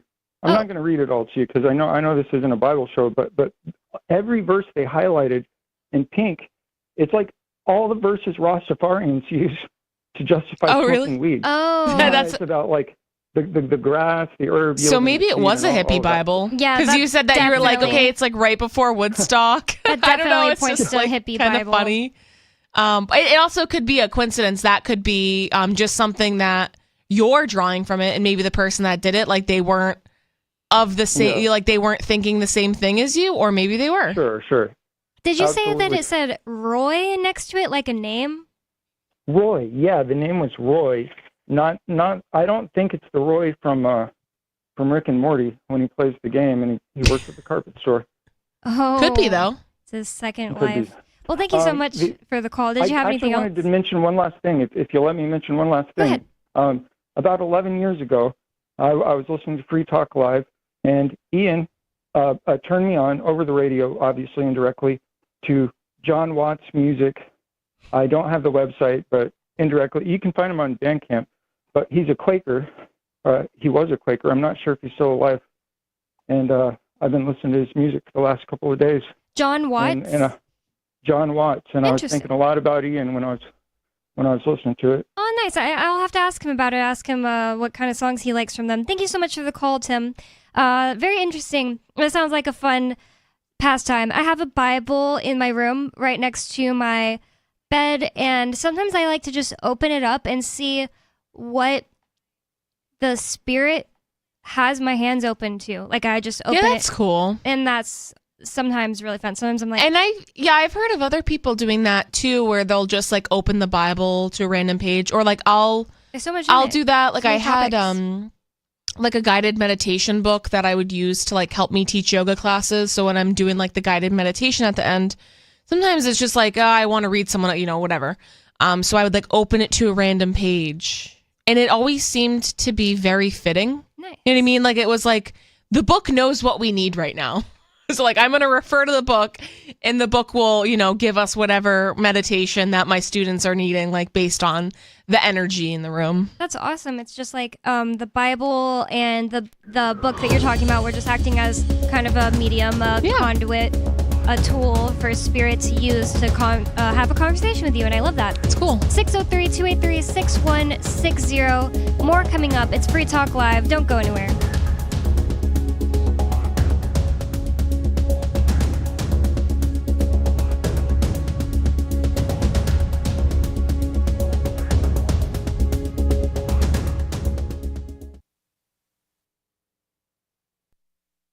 When every single dollar matters, think technology. I'm Holland Cook with Inflation Hacks. Ink cartridges for your printer are so expensive that office supply stores lock them up. Those Cartridge World refills work just fine. And even the office superstores will give you store credit for recycling used toner cartridges. About the extended warranty when you make a major purchase, every tech expert I've talked to says it's usually useless, pure profit, and the salesperson might be getting a bonus if you go for it. And why spend for software when you can use free online Microsoft Office? Programs like Word, Excel, and PowerPoint. And there are lots of free apps and Google Docs, too. How are you coping? Post your inflation hacks at andyoucanquoteme.com. From Feature Story News in Washington, I'm Benji Hire. Appalled. That's how the United Nations Emergency Relief Coordinator describes reports of military raids at a Gaza hospital in past hours. Israel says it's conducting a targeted operation at Al-Shifa Hospital, accusing Hamas of running a command post in tunnels under the site. William Denzelo is in the UN headquarters in New York. Martin Griffiths says protection of newborns, patients, medical staff and civilians must override all other concerns, adding that hospitals aren't battlegrounds. The UN estimates over 2,000 people may be inside Gaza's largest hospital, as Israeli forces search for Hamas fighters and its military infrastructure around the facility. The UN's Office for the Coordination of Humanitarian Affairs has called on all parties and all powers with influence to follow its 10-point plan, including calls for a ceasefire and for more aid to enter the Palestinian enclave. The UN says these steps are required to help rein in the carnage. US President Joe Biden has sat down with his Chinese counterpart Xi Jinping for a high-stakes face-to-face in San Francisco. It had been almost a year since the two men last met, and tensions are running high over a variety of issues, including the Israeli assault on Gaza, the Russian war in Ukraine, and China's future plans for Taiwan. Our US correspondent Simon Marks is on the ground there. It's taken a year for the two sides just to negotiate terms for this meeting.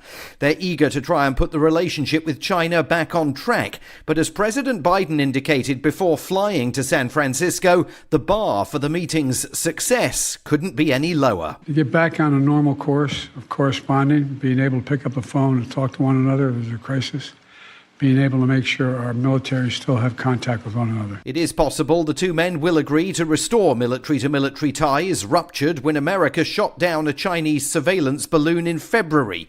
And there may also be an agreement for China to crack down on the illicit trade in the drug fentanyl that is creating a fresh generation of addicts on the streets of this city and many others across the USA. And the UK's Supreme Court has ruled the government's plan to deport asylum seekers to Rwanda is unlawful. The verdict brings to an end a long legal saga and poses major questions over the government's ability to stop migrants arriving to Britain in small boats. Simon Gaetan's been following the justice's remarks. They pointed to extensive evidence from the UN Refugee Agency that cast doubt on Rwanda's compliance with international obligations. The UK signed a deal with Rwanda to take in asylum seekers and process them in the country in exchange for $150 million and a further $15,000 per person. It leaves Rishi Sunak's government in need of a new solution to a pressing political issue ahead of next year's expected general election. We're still not sure why you'd want to watch, but our video feed is streaming nightly for free at cam.freetalklive.com.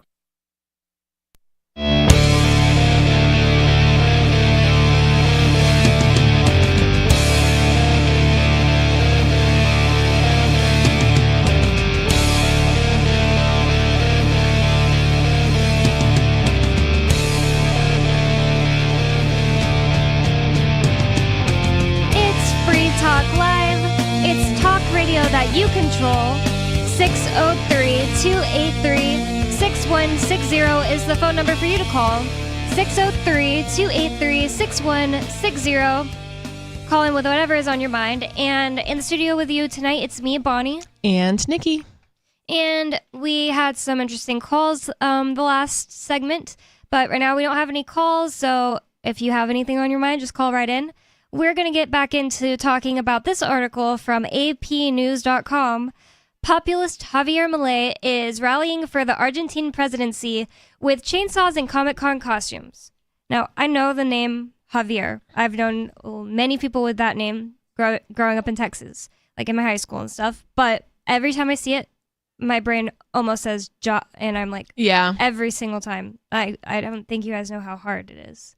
I haven't like talked to someone with that name in a really long time, and I see it. I'm always almost saying Ja, but I never English do. is your first language, Right. so, and you're reading it, Right. so it's like and kind of like mindlessly reading it in a way too. Like sometimes that sounds crazy, but I'm more mindlessly reading things on the air than I am like if I was reading it myself.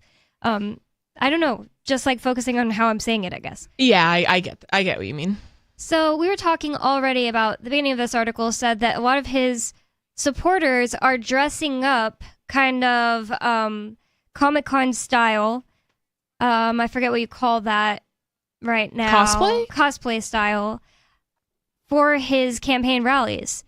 It showed a picture of a guy in a mangy looking onesie dressed as a lion. It's terrible. Like you said, Cowardly Lion. It's just like that, except it's like way lower quality, like Walmart Cowardly it kind of looks Lion. like scary. Yeah, it is a little scary. And then it showed a guy in a Batman costume. He actually looks like he's probably really handsome, but you can't really see him all the way.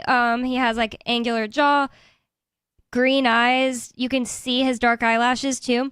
But he looks a little scary because he looks like he's making an angry face, but it also looks like he's mid-talking. So I'm bringing that up only to say we were talking last segment, and Nikki was talking about how they always want to make him look bad. Like everything we've ever read about Javier Milei in the news, he's for people that don't know, if you've just tuned in, he is the libertarian presidential, what do they call it? It's he calls himself something else, right? Populist? Yeah, populist. So it's like they call him that, but it's not the name of his party. Neither is libertarian. It's like the equivalent of libertarian. But he dressed up as Captain ANCAP, so clearly he's at the very least an ANCAP, and that's which is, I would say, a sect of libertarianism. I think they're just calling him a populist without him saying like, "Oh, I'm a populist." Yeah, it's not like what he's self-identifying him as. Exactly. I've never seen him self-identify that way, and every single article identifies him that way. I think the reason is because they always call Trump that, / Trump calls himself that.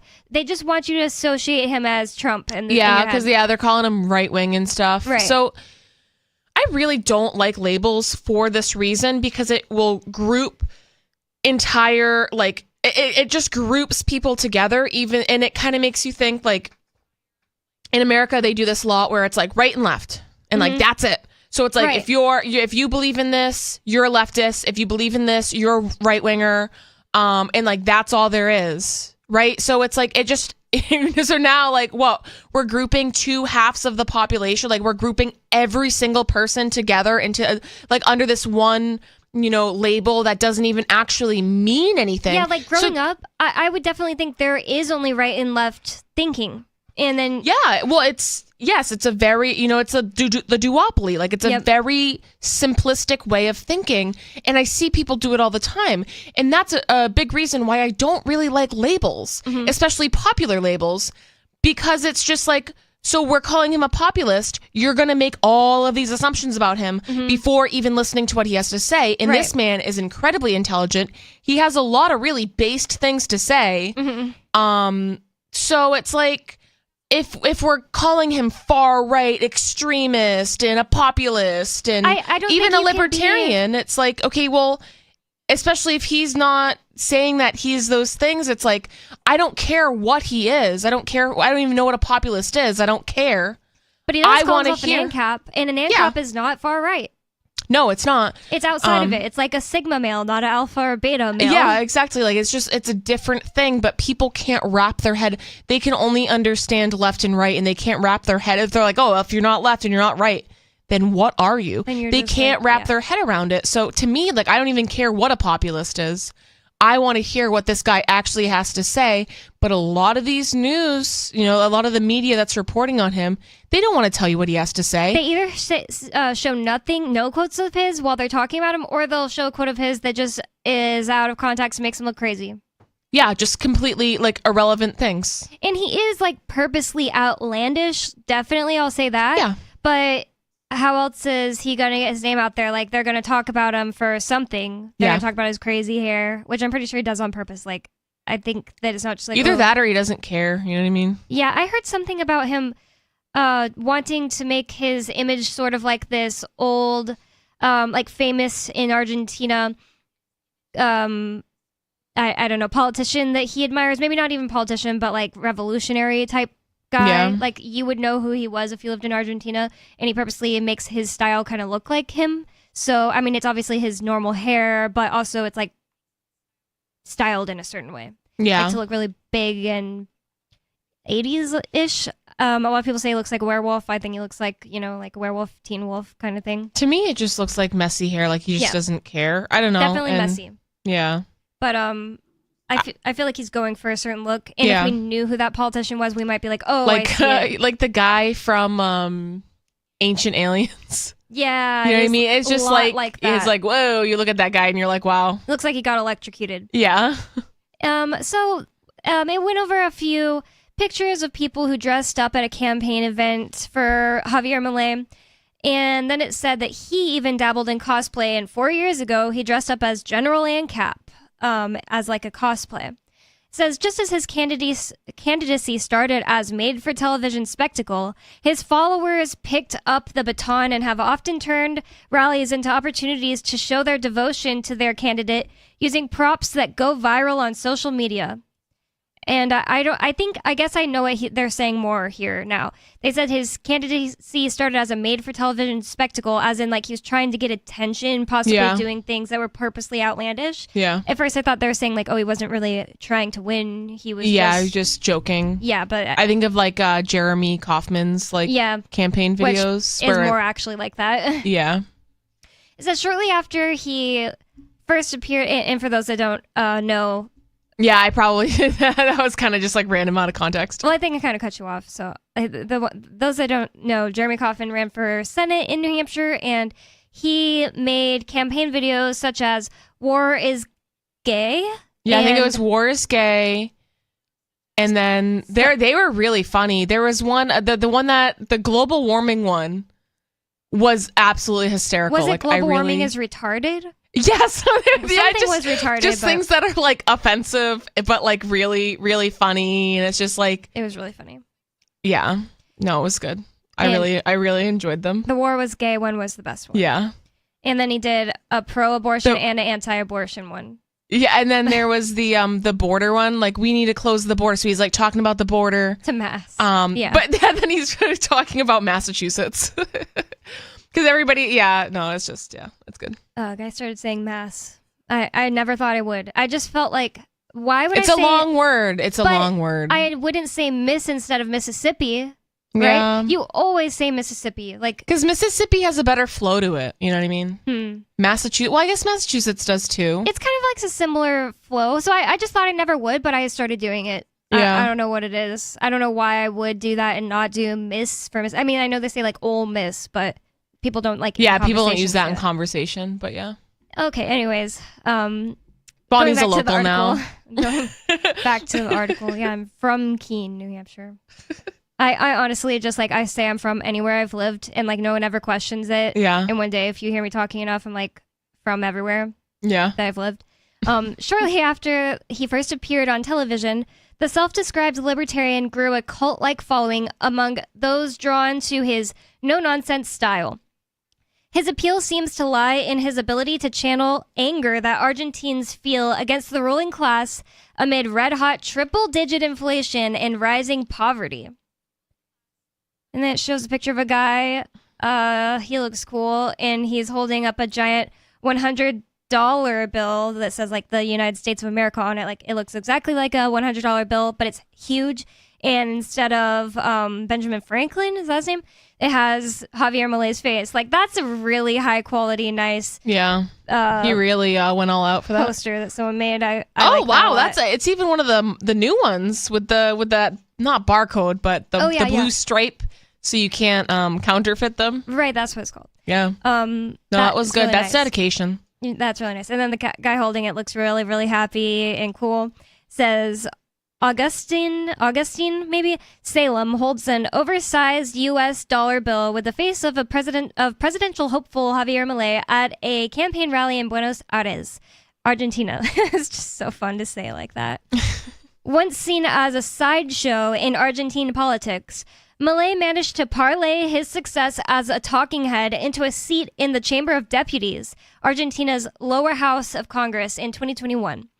He then launched what looked like a long-shot presidential bid, but rocked Argentina's political establishment when he received the most votes in the country's August primaries, a national contest seen as a massive poll of voter preferences.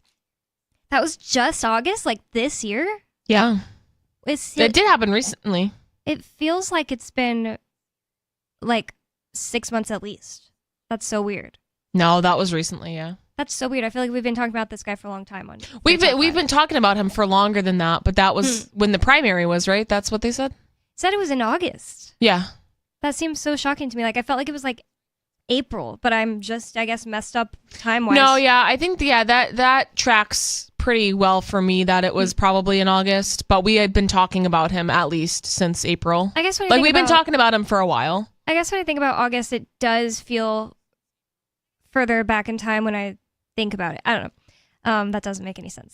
So it says Milei was predicted to have an edge for the October vote, but finished second with 30% of the vote, almost 7 points below economy minister Sergio Massa. Milei and Massa are facing off in the November 19th runoff, and pre-election polls show a virtual tie with a large number of undecideds who will be key in deciding the race. Often called Argentina's Donald Trump, by you guys. I feel like, no one else is saying that. Yeah, like his supporters are probably not saying that, like the majority I doubt they are. I mean, maybe they are. I mean, who knows? But I doubt it. Milei espouses a mixture of love for the ideals of capitalism with socially conservative policies, including an opposition to abortion, which Argentina legalized in 2020. Wow, they just legalized that. And it does show a lady wearing a hat that's not red, but it says, "Make Argentina Great Again." And it says... so maybe they are. Or maybe she's a PSYOPs actress. Could be. Just kidding. It says, Michaela Gonzalez, a supporter of presidential hopeful Javier Milei, smiles for a photo outside his campaign headquarters. And it's like the same caption as all those other ones after that. But then again, it's like they're very carefully choosing who they take pictures of. She doesn't have to be an actress. There's probably a lot of people out there because he's been like filling stadiums and stuff. He's like Ron Paul level. Yeah. Many of his followers have embraced the Trump comparison. Make Argentina Great Again hats and t-shirts are a common sight at his events, a reference to Trump's slogan, Make America Great Again. That's hardly the only U.S.-inspired reference. The yellow Gadsden flag with a rattlesnake and the words "Don't tread on me" is a historical U.S. symbol often associated with the libertarian right. Whoa, they got that right a little bit. Like, I know. Don't they mean far right extremist terrorists? Yeah. It says it's often associated with the libertarian right. And I feel like any libertarian could be into it, but yeah, I would totally concede that it's maybe more of a right-leaning libertarian. Yeah, thing. like more I don't even want to say conservative, but like more. Like, I mean, it's more like abortion, but also doesn't think. I feel like "Don't tread on me" is just like I like guns. Yeah, you know what I mean. It's like I like it. I had a shirt that said it, but it got old. I just think that you're more likely to use it if you're more right-wing. Probably, yeah. There's definitely left-wing and right-wing libertarians, but for the most part, the right-winger ones, they take it so far that they're not libertarian anymore. But anyways, and when it just comes to like preferences, like I don't want to live in a society where I can't tell a man from a woman, but I'm not going to use the government against you know, that kind of thing. Yeah. That's not unlibertarian, but when you start saying, like, I'm going to use the government against you if you bring your children to a drag show, that's not libertarian anymore. No. It says some followers also use props to mimic the chainsaw that Milei has often held up at rallies to symbolize what he wants to do to state spending, which is hilarious. And I'm glad they actually explained it here because sometimes they just talk about the chainsaw and don't explain it. So I didn't know at first why he holds a chainsaw like I don't speak Spanish.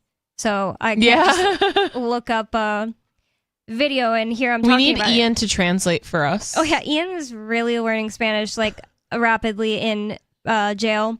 He has a podcast for it, and he found a English to Spanish dictionary, and he's always like calling me and talking in Spanish, and I'm like, I already can't barely understand you on this jail phone, so please. It says, I didn't get involved politically at all in the past, said Martin Arganaras, a 47-year-old artisan who carried a chainsaw made out of cardboard at a recent Malay rally in Buenos Aires. What brought me here is seeing how politicians are getting richer and richer. And, that's a great quote. They didn't seem to choose someone that made him look terrible there. It's a great quote because it's like, you don't have to be someone whose passion is politics and, arguing online about politics. You just have to be a normal person in Argentina to see how politics are affecting you and enriching the people who are the parasite class, as Malay calls it. Says some of Malay's loyalists dress up as him, which is hilarious. I want to see that. I love that. While others don lion masks because the candidate often compares himself to the king of the jungle. Okay, I didn't know why the lion... so and this makes sense. Like, there's context, yeah. And honestly, I want to say, whenever people like Ron, I'm thinking of Ron Paul. Like, whenever people are rooting for a candidate that hard, like, you have to kind of question. It's like, either maybe this guy's onto something, because these people are like literally obsessed with him, or is it just because I think it was like kind of like that with Donald Trump as well. It seems like these Argentinians are more creative than Trump supporters, because I don't know, people are still going hard for Donald Trump, but they're not really that creative.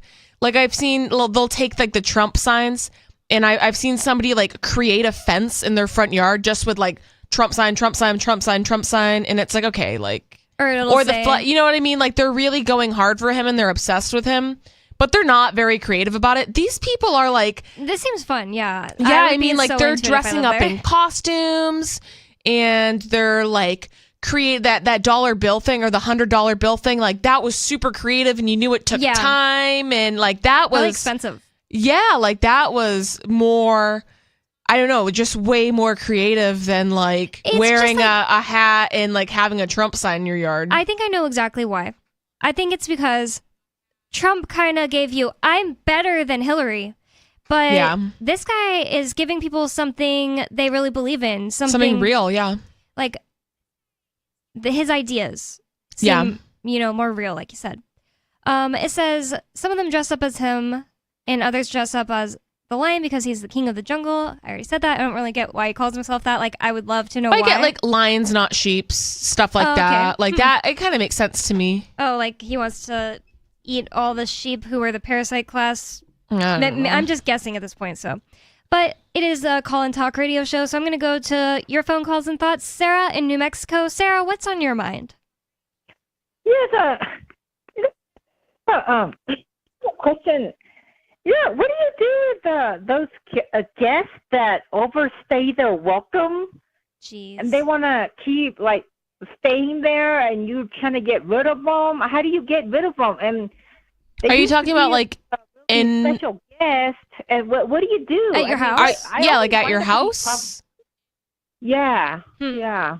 I definitely like to give people a hint multiple times when I am ready for them to leave. Like, yeah, I really need to start getting ready for bed. I really need to start doing X. Like, I really need to start cleaning my bathroom. That's what I was gonna do. Just it's tough because I'm not talking about those overnight guests. Whether they'll say, I just need 3 nights to stay, and next thing you know, they need another week. Yeah. And then after that, like, they pretty much want to like move in. What do you do? So I think with that, really clear and direct communication is the best way, because sometimes it can be really uncomfortable. Like, you try to drop hints. And most people can pick up on those social cues. Some people can't. I've kind of overstayed my welcome, like I better get going.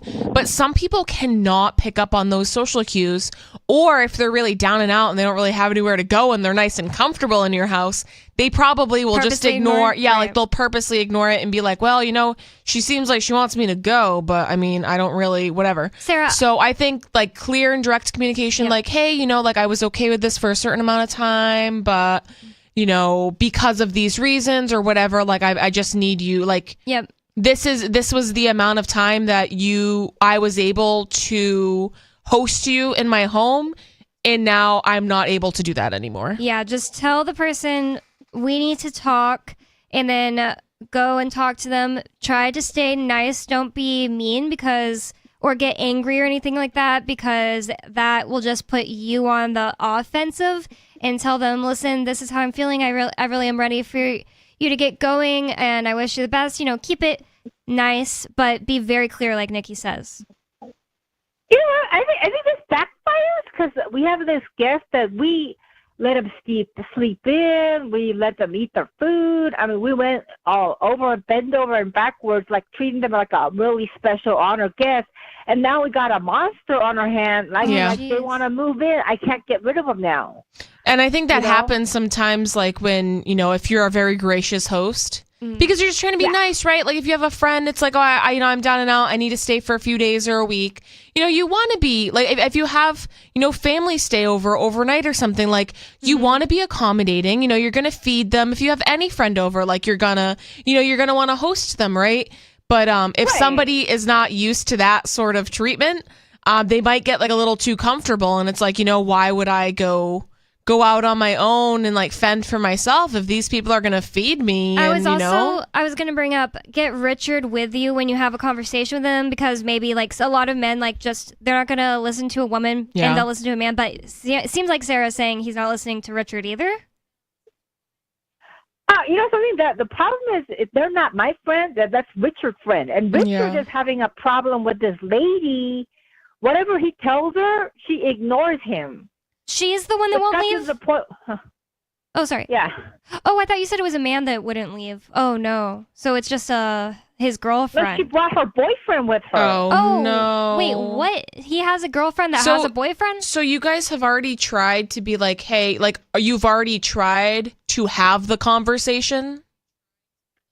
Right. They went from, I just need a night, went to the 3 nights, and after the 3 nights, we gave it till next Tuesday.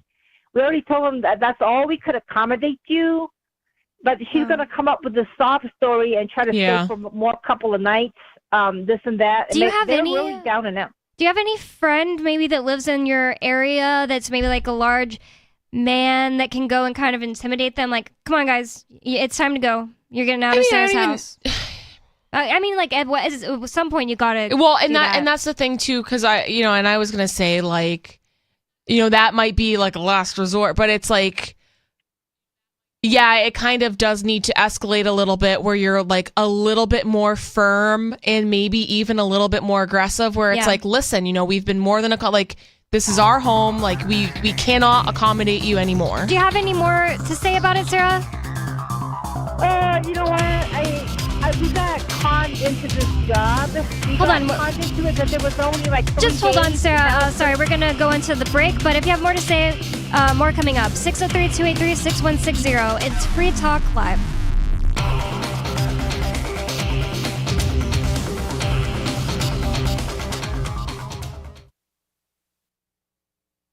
Some of you have wanted to support Free Talk Live's mission on a monthly basis, but don't want to support Patreon. Now we have an alternative that also helps our premier streaming platform, Odyssey. Visit video.freetalklive.com and click Join at the top of the channel. You can subscribe for $5 per month, and unlike other subscription services, Odyssey adds their processing fee on top, so it'll cost a little over $5 per month, but Free Talk Live will receive the entire amount you pledged. Higher donation tiers are available if you're feeling so inspired. You'll get a special membership badge that's visible in the Odyssey chat room, and if we get enough supporters, we may enable members-only chat. This new subscription method is a great way to decentralize our direct listener support away from just Patreon and also support a libertarian-run business, Odyssey. Please visit video.freetalklive.com and click Join to subscribe to our Odyssey channel and help support spreading our message around the planet. Visit video.freetalklive.com and click Join today.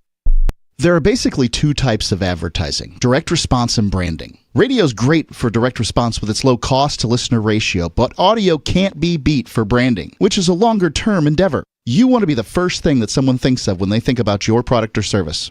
If you have a local business that you want kept top of mind in your community, call the station. If you need national reach, Free Talk Live's got around 200 radio stations, millions of monthly listening sessions, can suit all budgets, and if we don't think we're right for you, we'll tell you. Email me, mark@freetalklive.com. Tired of cancel culture? Sick of mega tech corporations holding an axe over your head? Join the LRN.FM Matrix chat server. It's self-hosted, so no one else can tell us what to do or say. Don't like the existing channels? You can make your own. You can even connect into some of our channels from other Matrix servers. It's federated. For the full LRN.FM Matrix experience, though, you should join our server via the step-by-step instructions at chat.lrn.fm. Chat.lrn.fm. You're listening to the live edition of Free Talk Live. Hour number 3 is next after the news here on the Liberty Radio Network at LRN.FM. From Feature Story News in Washington, I'm Benji Haya. Appalled. That's how the United Nations Emergency Relief Coordinator describes reports of military raids at a Gaza hospital in past hours. Israel says it's conducting a targeted operation at Al-Shifa Hospital, accusing Hamas of running a command post in tunnels under the site. William Denzelo is in the UN headquarters in New York. Martin Griffiths says protection of newborns, patients, medical staff and civilians must override all other concerns, adding that hospitals aren't battlegrounds. The UN estimates over 2,000 people may be inside Gaza's largest hospital, as Israeli forces search for Hamas fighters and its military infrastructure around the facility. The UN's Office for the Coordination of Humanitarian Affairs has called on all parties and all powers with influence to follow its 10-point plan, including calls for a ceasefire and for more aid to enter the Palestinian enclave. The UN says these steps are required to help rein in the carnage. US President Joe Biden has sat down with his Chinese counterpart Xi Jinping for a high-stakes face-to-face in San Francisco. It had been almost a year since the two men last met, and tensions are running high over a variety of issues, including the Israeli assault on Gaza, the Russian war in Ukraine, and China's future plans for Taiwan. Our US correspondent Simon Marks is on the ground there. It's taken a year for the two sides just to negotiate terms for this meeting. They're eager to try and put the relationship with China back on track. But as President Biden indicated before flying to San Francisco, the bar for the meeting's success couldn't be any lower. To get back on a normal course of corresponding, being able to pick up the phone and talk to one another if there's a crisis, being able to make sure our military still have contact with one another. It is possible the two men will agree to restore military-to-military ties ruptured when America shot down a Chinese surveillance balloon in February.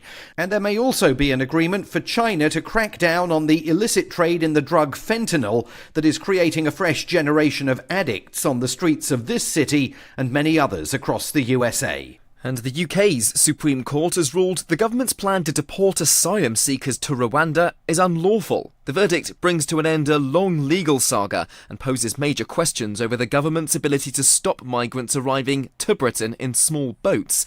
Simon Gaitan's been following the justice's remarks. They pointed to extensive evidence from the UN Refugee Agency that cast doubt on Rwanda's compliance with international obligations. The UK signed a deal with Rwanda to take in asylum seekers and process them in the country in exchange for $150 million and a further $15,000 per person. It leaves Rishi Sunak's government in need of a new solution to a pressing political issue ahead of next year's expected general election. Back now to Simon Marks. With FSN Spotlight, I'm Simon Marks at the APEC Summit in San Francisco, looking today at what is at stake for the city this week. The summit is the biggest international event to take place here for 80 years. Not since the UN Charter was signed in June 1945 has San Francisco hosted an event of such importance. The city has done its best to clean up the area around the convention center, removing the homeless and drug addicts from the streets, but it's still suffering from a major collapse in retail business and a general public malaise. Josh Kane with the San Francisco Standard says the authorities hope to use this week as a chance to rebrand. This is very much like, we want to make sure, and I say we as in the larger city apparatus is that San Francisco is seen as a city that's still beautiful, has vibrant culture, great restaurants and nightlife, beautiful parks, and is a safe place to go. I think this is really a chance for San Francisco officials to try and ramp up tourism again, get those hotels packed, and also let people know that people are not fleeing. There is a perception that San Francisco is this godforsaken hellscape. And I think, you go to the certain neighborhoods, you might come across that. But by and large, residents of San Francisco do understand that this is still a pretty great place to live. And later this week, we'll hear exclusively from the mayor of San Francisco, London Breed, about what's at stake for the city and for her. Our top stories again. Appalled is how the United Nations Emergency Relief Coordinator describes reports of military raids at a Gaza hospital in past hours. Israel says it's conducting a targeted operation at Al-Shifa Hospital, accusing Hamas of running a command post in tunnels under the site. US President Joe Biden sat down with Chinese President Xi Jinping for a high-stakes face-to-face meeting in San Francisco, and the UK's Supreme Court has ruled the government's plan to deport asylum seekers to Rwanda is unlawful. That's the latest feature story news. I'm Benji Haya in Washington. The American Psychiatric Association has issued an alarming study warning that the nation's used car salesmen are going completely insane, and in some extreme cases, practically giving cars away. The APA traces the outbreak of widespread hysteria to an apparent overstock of high-quality late-model cars begging to be driven off the lot today. Some severe symptoms include delusions, manic exuberance, and a psychotic commitment to offer the lowest prices guaranteed. Victims' families are joining together to raise awareness of this serious psychological epidemic. The authorities found out how unbelievably low his prices were. They'd lock him up and throw away the key. You are not alone. Over half of America's used car salesmen are currently going bonkers. Car dealers suffering from this condition are prone to project their own disorders onto others. According to Mad Max, the Car Czar's website, you're out of your mind if you're not taking advantage of these low prices. This is the Onion News Network. You can help spread the ideas of liberty with our Patreon for just $5 per month at amps.freetalklive.com.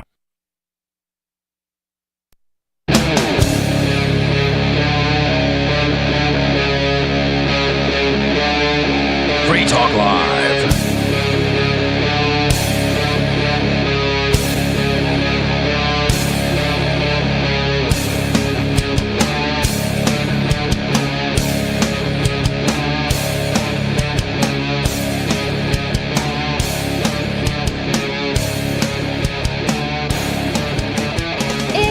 Talk Live. It's talk radio that you control. 603-283-6160. That's the phone number for you to call in to bring up whatever's on your mind. 603-283-6160. And with you in the studio tonight, it's me, Bonnie. And Nikki. And we've been talking, we were talking to Sarah about her personal life issues last segment. I really wanted to keep her on only to make the point to her that these guests that won't leave her house are somewhat like, they're mooching off of her and her boyfriend or her friend or whatever. And they're somewhat like her mooching off of all her friends and neighbors and, community members in New Mexico. But unfortunately, she seemed to hang up as soon as we went on break. I think she does not understand when you're telling her you can hold her on. It's like if you mute her, she's probably not used to that. Yeah. Yeah, I don't think we've ever done that before. That's a good point. She's not used to us. Like, I was more interested in that conversation than any conversation I've had with her for like 2 months, because she's usually calling in about, did you know that they put the election candidates on the TV? Just like stuff that like means nothing to me. Means nothing to me either. But before that, we were talking about this article from apnews.com that is about Javier Milei, the person who won the primary and then won second place in the election for president in Argentina. And since the first place guy didn't get enough of a gap in between him and Javier, they're going to have a runoff. And I think Milei could win because the third place lady, she dislikes Massa, the first place guy, more than Milei. So she basically gave him her blessing, and all her fans are probably, everyone who voted for her, they're probably going to vote for Milei. And that adds up to more than the first place guy. Yeah. So I really think that Milei could win this October 19th. And that's coming up, right? That's like 4 days from now. And we're reading this article about basically his supporters dressing up and why is that important? It's kind of not, but the AP News and other news outlets that cover Javier Milei. Yeah. They seem to think it's like the most important thing. Yeah. I think, it does show that people, I know I kind of said this in the last segment, like when people are rooting this hard for you, and like if it's a regular political candidate, maybe you'll show up and show your support or whatever, or maybe you want to listen and just hear what they have to say, right? But to like dress up as him, dress up as him, yeah. Or even just, he talks about lions a lot. I guess that's his thing. Like he's like, oh, I'm the king of the jungle, whatever. To dress up like lions and like all of these things. To like go that hard to like start cosplaying at his speech. I forget what this was, if it was just a speaking engagement he had or something. It says outside his campaign headquarters okay. After polls closed for general elections. Okay.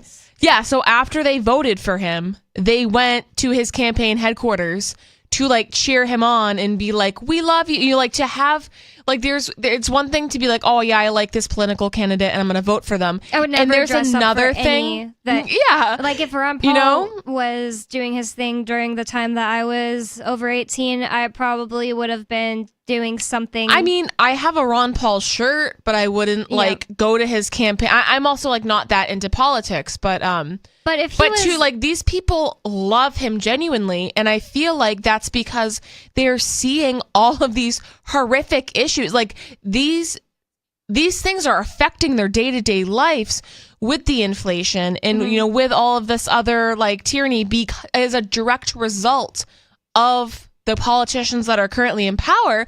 And this guy's coming in and being like, listen, I see you. I understand. Like, I'm right there with you.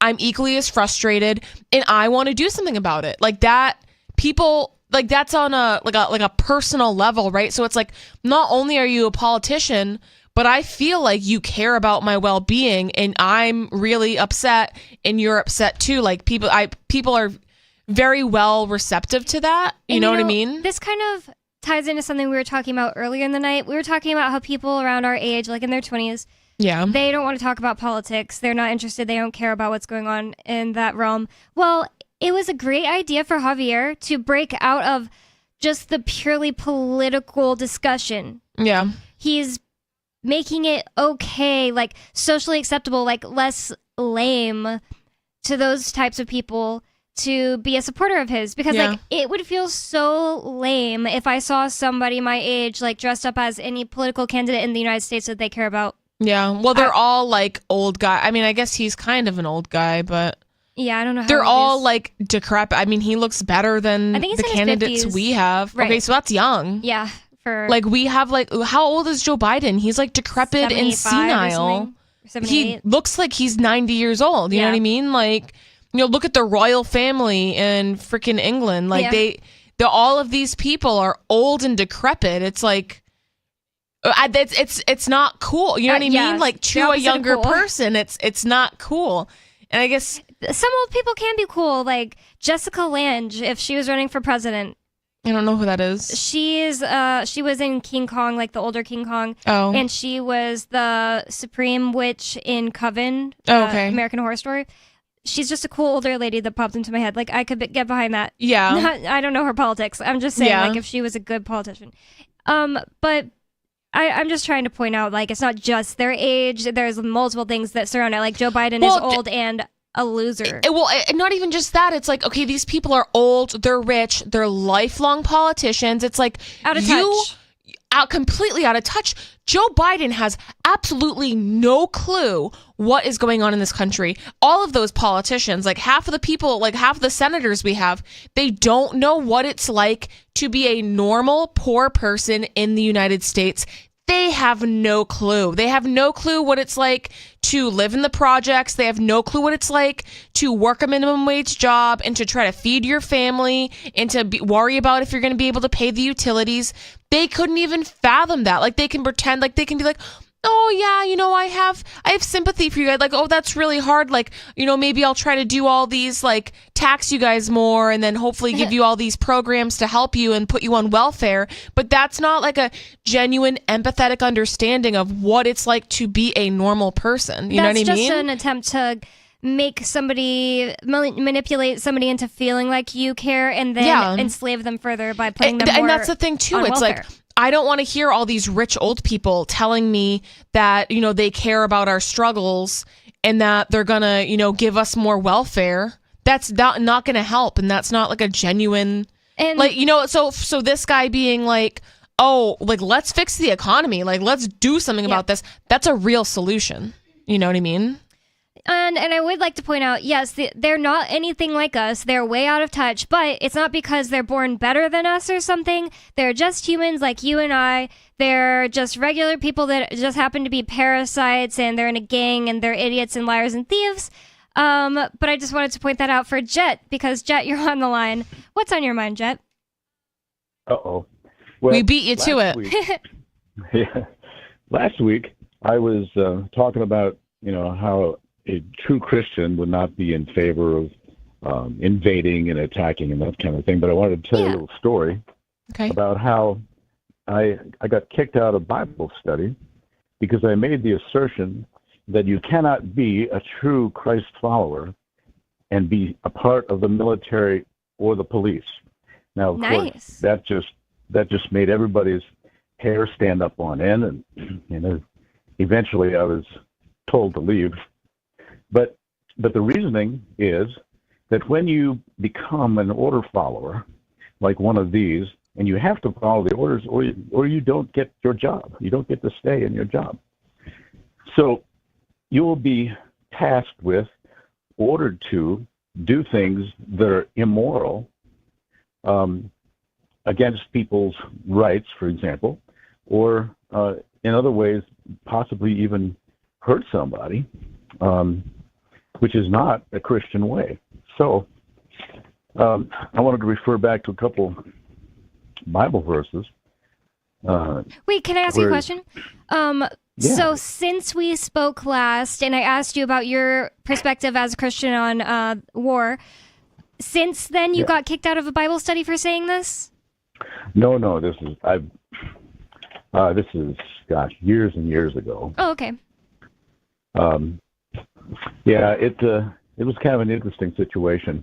Well, the Bible study group, just happened to be made up of mostly people working for the federal government. So that'll do it. It was fun for me. But the fact is, you cannot say that you're a follower of Christ and then do immoral things and say, well, I'm just doing my job. Now, an example is the apostles at one time were brought in front of the Sanhedrin, which is kind of like the Jewish system of justice and all that in court. And they said, we gave you strict orders not to teach in his name, yet you have filled Jerusalem with your teaching and determined to make us guilty of this man's blood. Well, Peter then and the other apostles replied, we must obey God rather than human beings. And see, that's my position, that I don't care what these other human beings, because to me they're just other failed flesh and blood sinners. I don't care what they have to say. If it does not correlate or jive with what my teaching is all about. Now, there's another example when Jesus himself, the Pharisees and the Herodians were trying to trick him into, because the Pharisees, of course, were the religious teachers of the law. The Herodians were the Roman guard and that thing who had occupied the land. And they got together and said, hey, we got to figure out some way to trick this guy so we can get him locked up. And so they came to him and with this one phrase, and this is actually an interesting phrase that I attempt to use to find out if someone is a true Christ follower or not. And it seems to be pretty simple, but it's a very telling thing. They said to him, Teacher, we know that you are a man of integrity, that you teach the way of God in accordance with the truth. You aren't swayed by others because you pay no attention to who they are. And then they went on to finally say, what say you? is it right?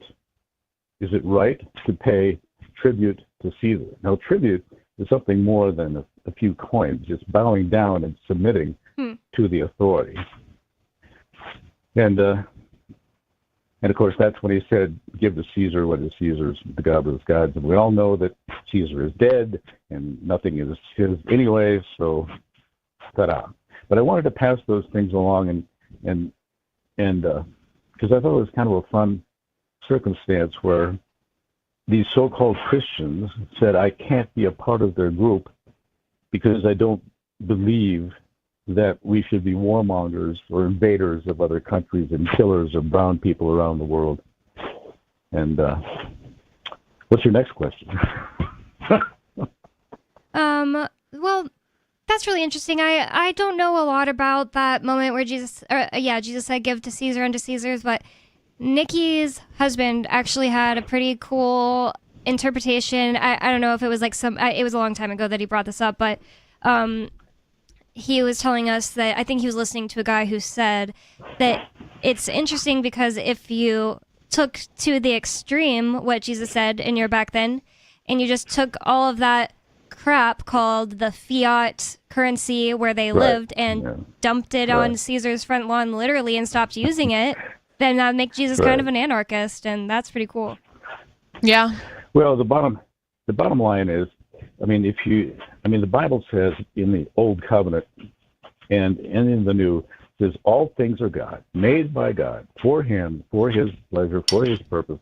So logically, you've got to say if all things are God's, then nothing is Caesar's. And what I like to use as a great example is I pull out a $100 bill and I say, give to Ben Franklin what is Ben Franklin, and to God's what is God's. Because Ben Franklin was never a president, or he was part of the, founding, in quotes, government. But it just shows how ludicrous it is. And plus, he's dead. Nothing is these people. So I just wanted to pass that little tidbit along. Okay, well, thank you so much for the call. Jet, I guess I beat him to his typical I know, you didn't even have to say it. So he didn't even have to get into that. He basically usually likes to tell us not to just say government and have it sound like, oh, this is some other class of being. Yes. Yeah, and that's the thing too, like with all of those like cops and all that. It's like it's almost like they're a different class of person, right? But truthfully, they're no different than you or I, Yeah, they're just like human beings, but they have accumulated a bunch of power over others wrongfully. They might be a little sick and deranged, right. But technically they are human beings, probably. Yeah, oh my God, one I dealt with yesterday, she seriously looked like 12, and I know that's coming from me. Oh, she's a cop? I guess she was a cop. She was dressed in a cop outfit, and she was the one that was letting people in to go to a visit yesterday. She was like a correctional officer? Yeah.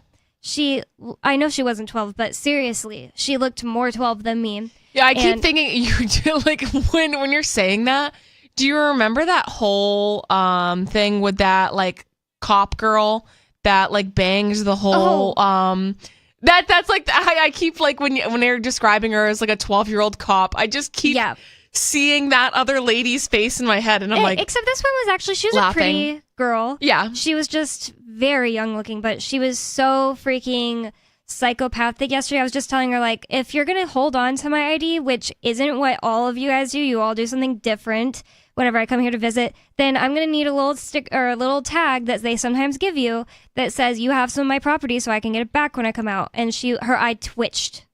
Yeah, like, that you even had the audacity to say something like that. No one else was saying anything like that. They're like, okay, you can have my ID. Like, no, like somebody else could walk out before me and just grab my ID the way that they do it. Anyways, I don't know why I brought it up. I was just saying that they're sociopaths, basically. But getting back into this article from apnews.com about Javier Milei, it says polls show that the word Argentines,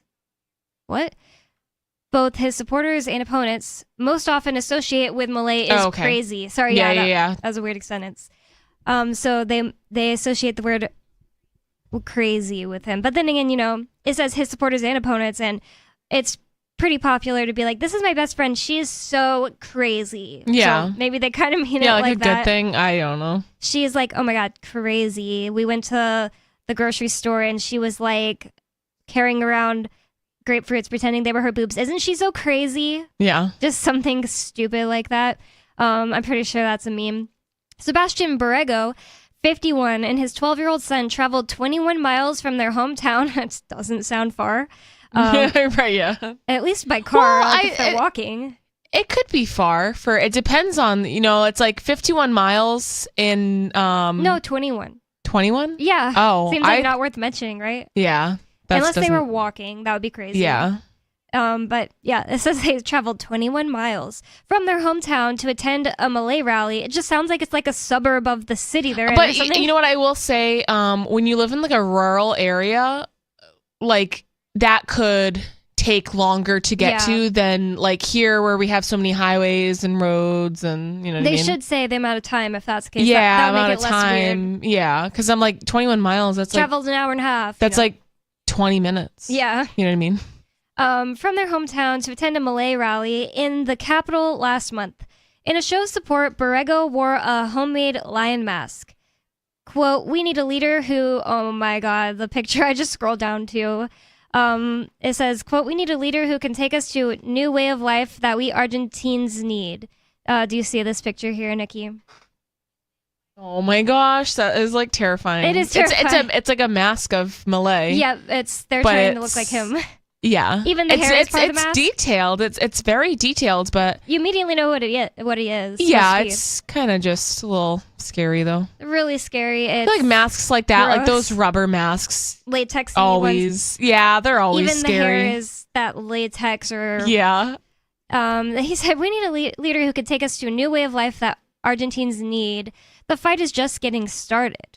That's a supporter of his, and I don't know if he's the one dressed like that, but he's also wearing a shirt with a lion on it that says Javier Milei. And then there's this other weird thing. I'm just gonna have you look at that too. So it's gonna be a little bit hard to explain. It looks like a baby on a stick, a fetus lollipop. Yeah. It's a lollipop? No, it just looks like, I'm trying to describe it to the listener. Oh, yeah, that's weird. I don't know. Yeah, it does look like a fetus. Yeah, it's definitely supposed to be a fetus, and there's like a circle around it, maybe to symbolize like the amniotic sac, and it's on a stick, and somebody's carrying it around outside of one of these places, and I'm not exactly sure if that's support for Malay or what. There's another one with the guy with a mask on that's just the Argentine flag. I really don't know which way you say that. There's just like kind of a regular looking lady, not even sure why they put him. A guy with his chihuahua in a spacesuit looking backpack, which is awesome. I've seen those before.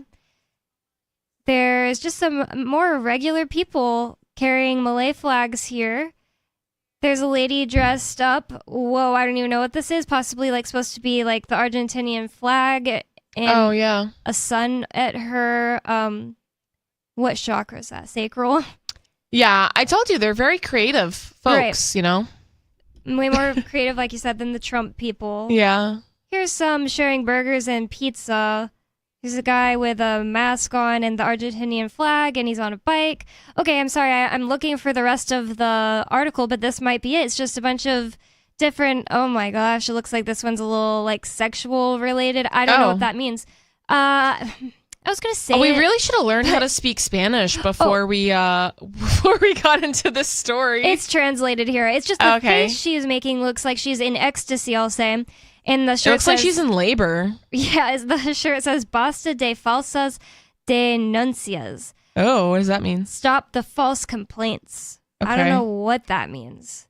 It doesn't explain it. Nope, it doesn't explain it in the caption or anything. So yeah, there's all kinds of different. I guess I could just go on. Like I'm seriously scrolling really hard at this point, and it's just showing tons and tons of supporters. So that's the end of that article. And I thought that was pretty entertaining. Nick, if you don't mind, you can pull up your article about the cop that busts into the wrong house. Yeah, so this happened I was about to say it happened in Mississippi. It did not happen in Mississippi. That is a different story I had. Let me see. It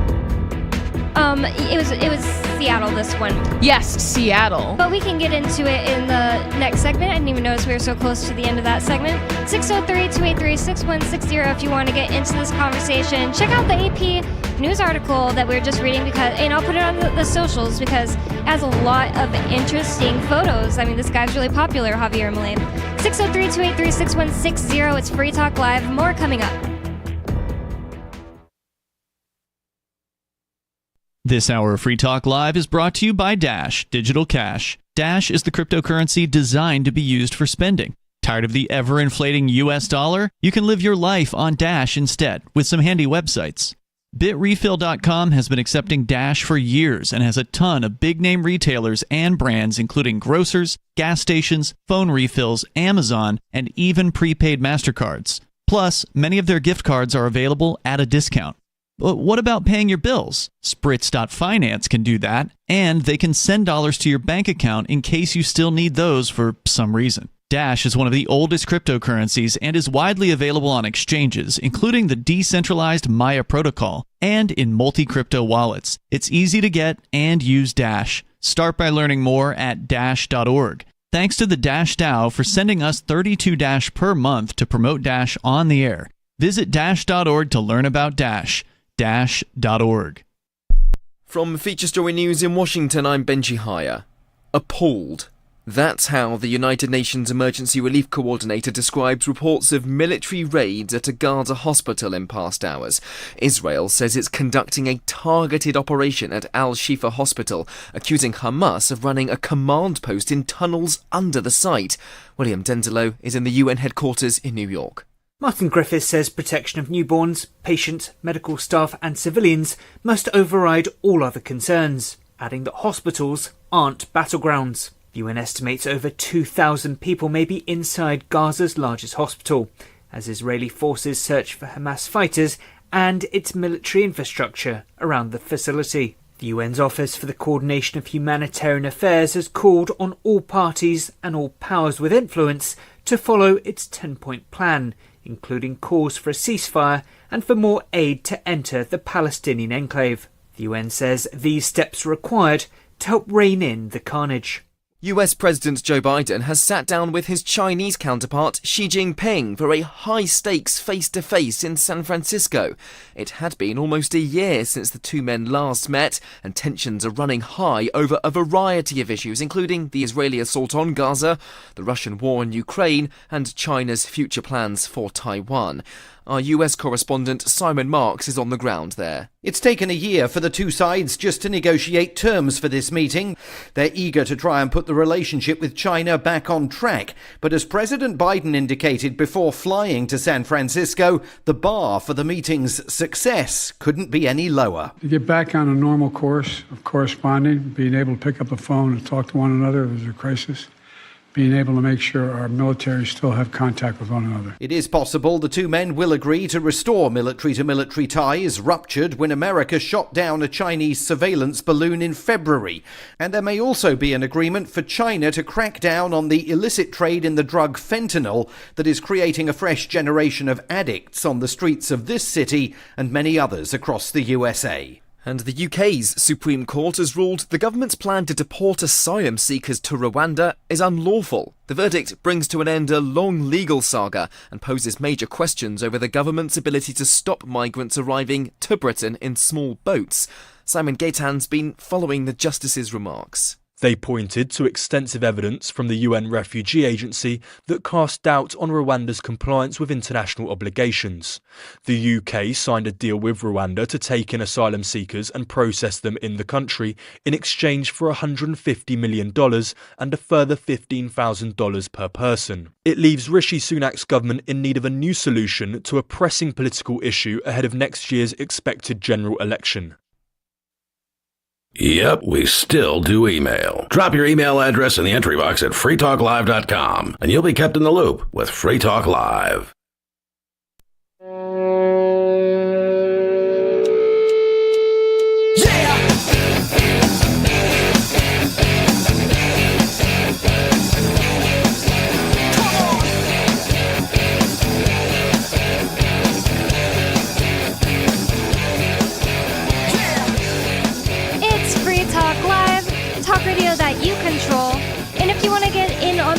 conversation for this last segment. 603-283-6160 is the phone number to call. 603-283-6160. With you in the studio tonight, you've got me, Bonnie. And Nikki. And we're just going to get right into this article. It's about something that happened in Seattle. What's it about, Nikki? So, cops stormed into a terrified Seattle woman's home. It was the wrong address. Terrible and familiar. Elizabeth Rain was about to take a bath when police officers kicked down her door. Wait, so was she naked? Because then it literally sounds familiar. I think so. When I said sounds familiar, I meant like because it happens all the time. Yeah. But and it basically happened to you, right? Yeah, but it was in the wrong house. But then when you said it was the correct house, I guess. She might be naked. Yeah. Then, I was naked because that's how I sleep. Yeah. Kicked down her door, flooded into her apartment, and pointed their guns at her. In November 2020, 45-year-old Elizabeth Rain was preparing a bath when 5 Seattle police officers broke down her door and streamed into her apartment. She barely had time to throw a coat over herself when she was stormed by the officers, who shouted commands and pointed their guns at her. However, the officers had no reason to enter Rain's apartment. According to a lawsuit filed last month, the police had gone to the wrong address. Oh, I'm glad she's suing them. Yeah, they weren't even in the correct building.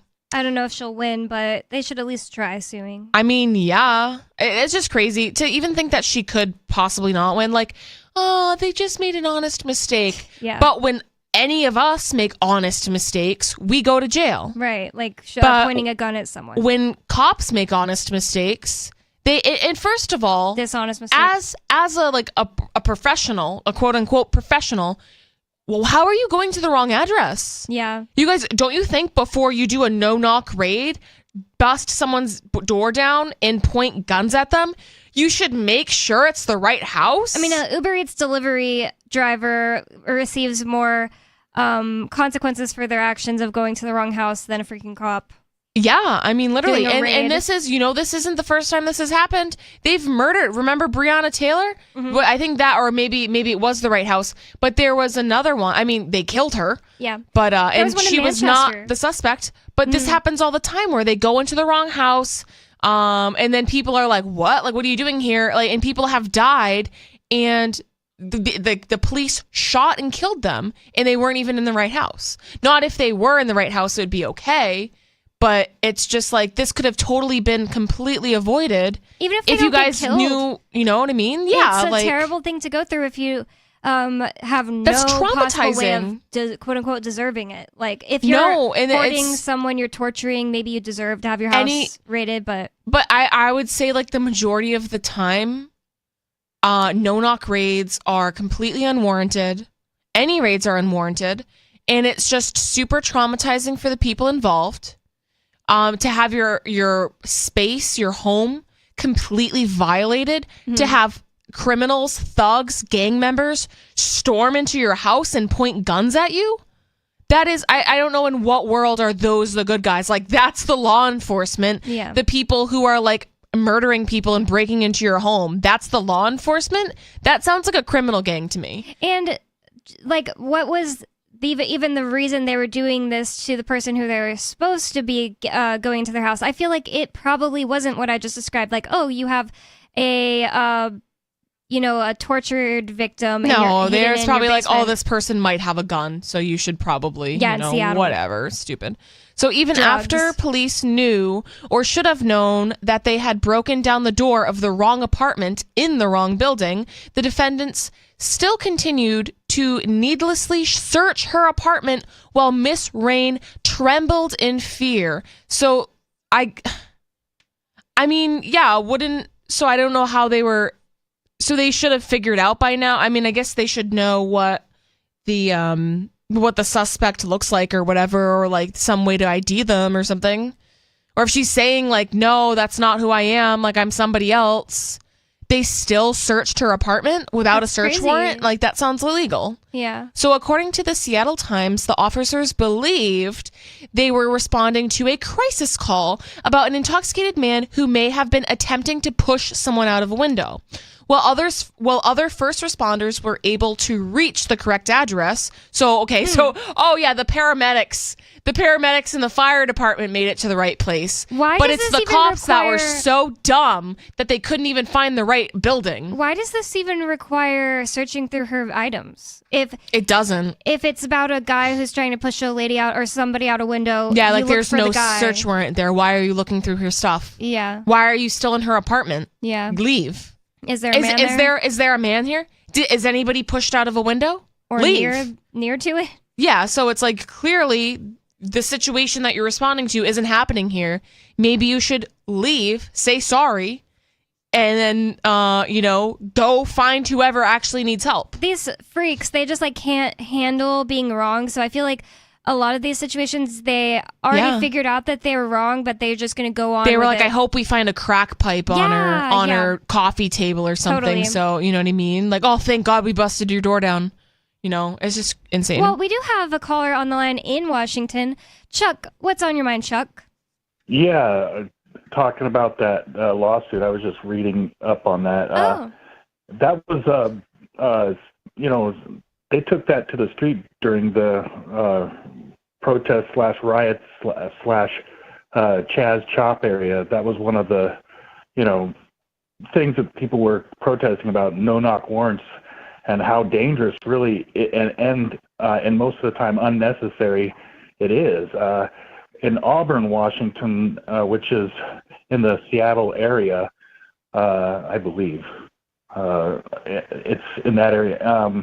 They had a recent incident where like 4 or 5 of these organized criminals with masks on their face knocked on a door in an apartment complex, identified themselves as police. Dang. And they weren't police, and the person living inside the apartment started blasting and his pistol at him and chased him off. But that story right there kind of helps prove that whole notion that maybe no-knock warrants are not a good thing. It's a terrible thing. And it's kind of messed up to say, but if you're breaking into someone's house, you can clearly see, most people who at least believe in gun rights can clearly see that the person defending their house was in the right for that situation when they're just somebody pretending to be a cop. But a lot of people, even people who believe in gun rights, don't believe that you'd be in the right in the situation where it was actually a person calling themselves a cop. And I'm not saying that it's a good idea. It's a terrible idea. It's disgusting, though, to break into. I mean, if that's why you have a gun, right? Like, to defend yourself. So it's like, yeah, if somebody is committing a B&E on my house, if they're breaking and entering into my house, and they're trying to hurt me, and I feel threatened, like, isn't that the point of having the nightstand firearm? You know what I mean? Like, if a drug addict was breaking into your house and trying to steal your stuff to pawn it for whatever, you would want if somebody's coming into your house and trying to assault you, like that's why you would want a firearm. And it's like, how is it different just because it's a cop and it's like, oh, this is legal? This is illegal breaking and entry. You could argue that the cops doing this are making it more dangerous for people who get a regular criminal breaking into their house pretending to be a cop, because if they're afraid to shoot them and they're just listening to everything they say, well, they're going to get their things stolen or they're going to get hurt, and they didn't defend themselves because they didn't think they could legally defend themselves because they thought it was really a cop. Thank God for body cams, by the way. I just want to say that right now. It really is doing a number exposing the negligence of police, and it helps them hold them accountable if there is such a thing. But anyway, thank you very much for taking my call. Thank you so much for the call, Chuck. We have more from the story, right? Yep. So, so we already went through that. So they believed they were responding to a crisis call about an intoxicated man who may have been attempting to push someone out of a window. While other first responders were able to reach the correct address, a second group of officers ended up in a different apartment building where they mistakenly stormed Rain's apartment.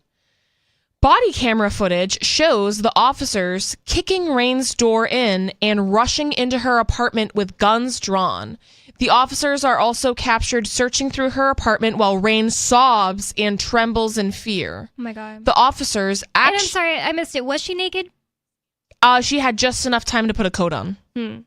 So I think she just grabbed like maybe a bathrobe or something and threw it on, and so she's naked enough in her own house. And everything about this is just, one, even if you're responding to a crisis call, why do you have your guns drawn? Yeah. It's such like an overuse of. Imagine you're about to get pushed out a window and then cops bust in the room. They might freak out and just push you. Yeah, that's the thing. And it's like anyone else that responds, police officers are like the worst people to respond to crisis calls. Like a therapist, paramedics. Like anyone else is better trained to respond to someone having a mental health crisis or any sort of emergency. Honestly, it's like, and I will say, to be fair, recently I had an encounter with police officers at my work where I had a patient who was like freaking out and a danger to themselves, quote unquote, whatever. They appeared that way. They're incredibly intoxicated. And I had to call the police because that's part of, the protocol at my work. And the police officers that showed up were actually like really kind and gentle and were totally like, so in that circumstance, like, yeah, they actually, that particular human being did a good job of diffusing the situation. But why do they have to steal from people to do that job? Why can't exactly. They just, I mean, I'm essentially doing the same thing in that circumstance, right? And I'm, not being paid with taxpayer dollars. Yeah, you're not that are being a stolen. parasite. You know what I mean? So it's like, yeah, we could possibly, absolutely accomplish those things without. And that's what a lot of people don't understand. It's like I was trying to explain this to a guy me and Joe were talking to like 2 weeks ago. It was like I asked him if he's ever had a good interaction with a cop where a cop actually helped him. And I was going to win either way. If he was like, no, I was going to be like, well, there.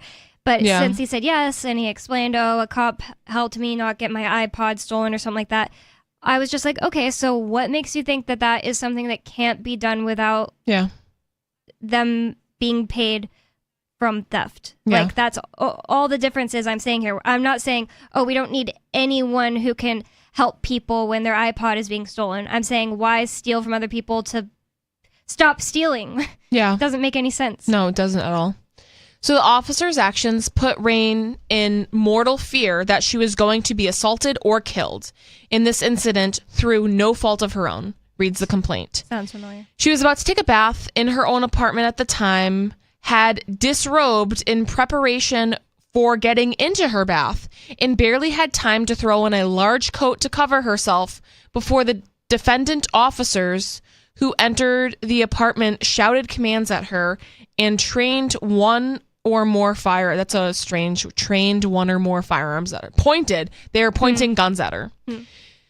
Rain's lawsuit argues that the officers forced entry into her home, violated her Fourth Amendment rights, and subjected her to substantial mental and emotional distress, fear for her physical well-being, invasion of privacy, loss of privacy, and other related damages. I feel like they're going to just be like, well, qualified immunity, so whatever, and she's not going to win this, but it's a pretty freaking opening closed case as far as regular, real morality, Like they seriously infringed on her, just her natural rights. I'm not even talking about the Constitution. We're not talking about even law here, you know what I mean? Like, they infringed on her, like, actual legal rights, but also her rights as a human being. Yeah. Like, we were talking about in, like, the first or the second segment, we were talking about AI and animals and how it's better just to be kind to other people just as, like, just to be a good person, right? Mm-hmm. And it's like, okay, clearly this is not happening. These are the type in of this people case, that would you know what I mean? Abusing and telling Siri if Siri was sentient, Yeah. like, I'll turn you off and kill you. Yeah, just psycho. for I mean, fun. these people are probably going home and actually beating their wives and their children. I So, mean, I mean, it's statistically likely. speaking, yeah. So this is far from the first time that the police have mistakenly stormed into the wrong address. Cops frequently invade homes without properly checking they have the right address, leading to damaged property and terrified residents. Further, tragedy has occurred countless times when police officers have raided the wrong home and ultimately killed an innocent person living there. While the exact scale of the problem is unclear, between 2017 and 2020, Chicago police alone raided at least 21 wrong addresses. And unfortunately, as is true with most instances of police violence, officers who kill or injure innocent homeowners when they invade the wrong address are usually protected by qualified immunity. So, yeah, it's pretty scary. Yeah, and like we need to absolutely get rid of qualified immunity. If anyone else, like listen, if I was a paramedic and I was if I went into the wrong house and like kicked the door down and was like, "Oh, I heard somebody's having a heart attack in here or whatever," and pointing guns at people. Yeah, I mean paramedics don't have guns, but yeah. Even if I were like just went to the wrong address, I'm sure I would get reprimanded, fired. I would at least get written up. But how much worse would it be if you were just like carrying your own gun and also doing all that stuff? It would be even worse. Like, yeah, going through their stuff. So like that's the thing. It's like paramedics don't do, but other people in like paramedic. I'm using paramedics as an example because it's like it's a similar field to mine, so I can like rationalize it, right? I can like understand, but it's like, if anyone else did this, if anyone else made a mistake this big in their job, they would be fired. You know what I mean? They would get their license taken away. You know what I mean? Like if I legal made consequences, like illegal consequences. Yeah, like if I did this as a nurse or a paramedic, I'd probably get my license taken away. I would probably get fired. There would probably be legal consequences. Why are police officers protected under qualified immunity? There are so many other jobs that are equally or more so, like more dangerous, because that's the in order for cops to protect and serve, they need qualified immunity or else they won't be able to do their jobs safely and effectively. Well, they don't do their jobs effectively. They don't do their jobs safely. They're hurting all of these other people and they have absolutely no consequences. Anyone else would have consequences. So like, why is it not the same for cops? That's an obvious one that needs to go into the New Hampshire legislature. I mean, to be fair, I haven't thought of it and like sent it to Jason Gerhardt. I'm not blaming anyone for not putting it in, but that's one that really needs to go in soon. That makes such a huge difference. You couldn't even argue that New Hampshire was the freest state if we ended qualified immunity. Yep. Is that all from that story? Yep, that was the end of it. Well, that's really terrible. I know there was a story that was really similar in New Hampshire, in Manchester. A man, I guess, was selling drugs, and his mom lived like next door, and they busted into her house and shot and injured, but didn't kill her just because they thought that address was where, or maybe it wasn't that he lived next door. They were like confused, like it was a previous address he used to live with his mom. But either or way, something. this was about a drug charge? Yeah, they were thinking he was selling like pills. They busted into her house and shot her.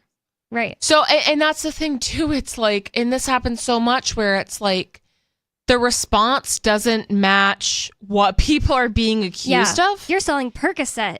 I'm going to shoot you.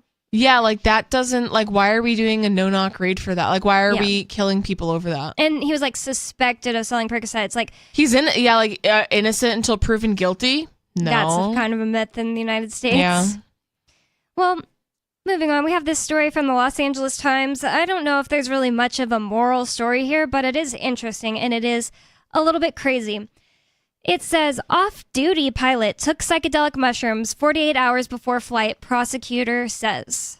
And when I first saw that headline, I just thought that couldn't possibly have anything to do with whatever he did. Like, you're not on shrooms for 48 hours. Like, even if you take a lot. It says, unless you're having like a psychotic break. And I think that's more likely what's happening. So I think that the headline is just kind of, I can't think of the word, but like clickbait type of deal.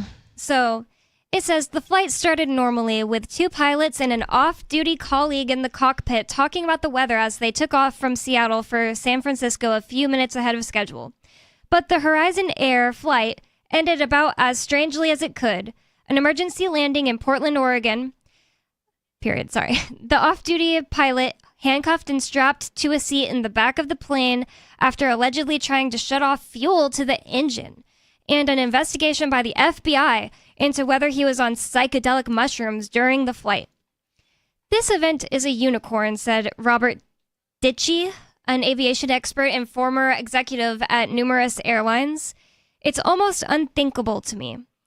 Federal prosecutors in Oregon charged Joseph Emerson, 44, with interference with flight crew members and attendants. Emerson, an Alaska Airlines pilot of 22 years, was arrested after crew members detained him Sunday following an outburst in the cockpit in which he tried to kill everybody. On the flight, prosecutors alleged in court papers. Horizon Air is a regional carrier, I'd never heard of it, owned by the parent company of Alaska Airlines. The FBI said in a criminal complaint unsealed Tuesday that it is investigating whether Emerson was on psychedelic mushrooms, an official told The Times. In the complaint, an agent revealed that Emerson told investigators about his use of psychedelics and said it was his first time taking mushrooms. But FBI officials declined to confirm that Emerson had taken mushrooms at the time of the midair incident. Quote, it is vague in the complaint, but that is part of what the FBI is investigating, unquote, said Joy Giras, an FBI Portland field office spokesperson. The FBI is investigating the timeline of his use of magic mushrooms. I can't believe they're calling it that. It's just, it's so random. Like, why would that be, like, the first thing they think of? It's because these FBI people, like, they would never take shrooms. They get psychological evaluations. Well, and they, like, hear about, like, oh, this person took acid and they jumped off of a building. Right, exactly. So that's exactly why they would think they're this like, yeah, way. you take mushrooms and you think you can fly and you, like, jump in front of oncoming traffic when that's, like, not. Like, you're still, like, on mushrooms. You're still pretty coherent. Right. Unless you take, like, an outrageous amount, but, like, you're still, like, you know, you might be giggly, you might, you know, see some visuals or something, but you're not, like, completely out of your mind. It's just, I always think of these people as they would be a lot better if they had taken these things. Like, during Ian's trial in December last year, me and TJ were talking, TJ that calls in a lot, and I think he used to be a show host, I'm pretty sure. Well, he's hosted the show with me and Ian before, so I guess he was. Anyways, TJ the Spy, we're talking about just psychedelics before the day started, and this FBI agent, we called her, well, I don't want to say what we called her, but she had short hair. I called her Tinkerbell, but there were a lot meaner words for her that were said, and she was an FBI agent that was kind of in charge of, like, collecting all this information on Ian, and then she went up there and lied about him, and she was such a gross cop. Like, so gross. She used to be a regular cop, like in Charlottesville, Virginia. But now she's a stalker. And now she is a stalker and a liar. And she was walking past us, like walking into the courtroom, and me and TJ were like, you should try DMT. You said that to her? Yeah. You told her that she should try DMT? I was like, this one, you really That's should awesome. try DMT. But she's just like, you look angry. like you could use some DMT. Right. But you know, you would be so much less of a scumbag if you just expanded your mind and stopped, you know, harassing peaceful people. Right. You know, you should try getting a real job. Yeah, but they don't let you talk that much. She just kind of gave us like a glare and kept going, but it's true. It's true.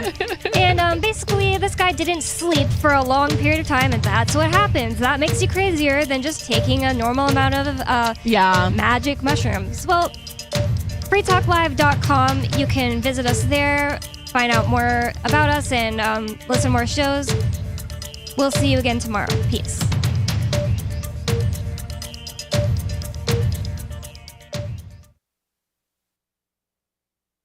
Nothing you do or say will ever reach the lofty heights attained by the following news summary. This is the Onion Week in Review.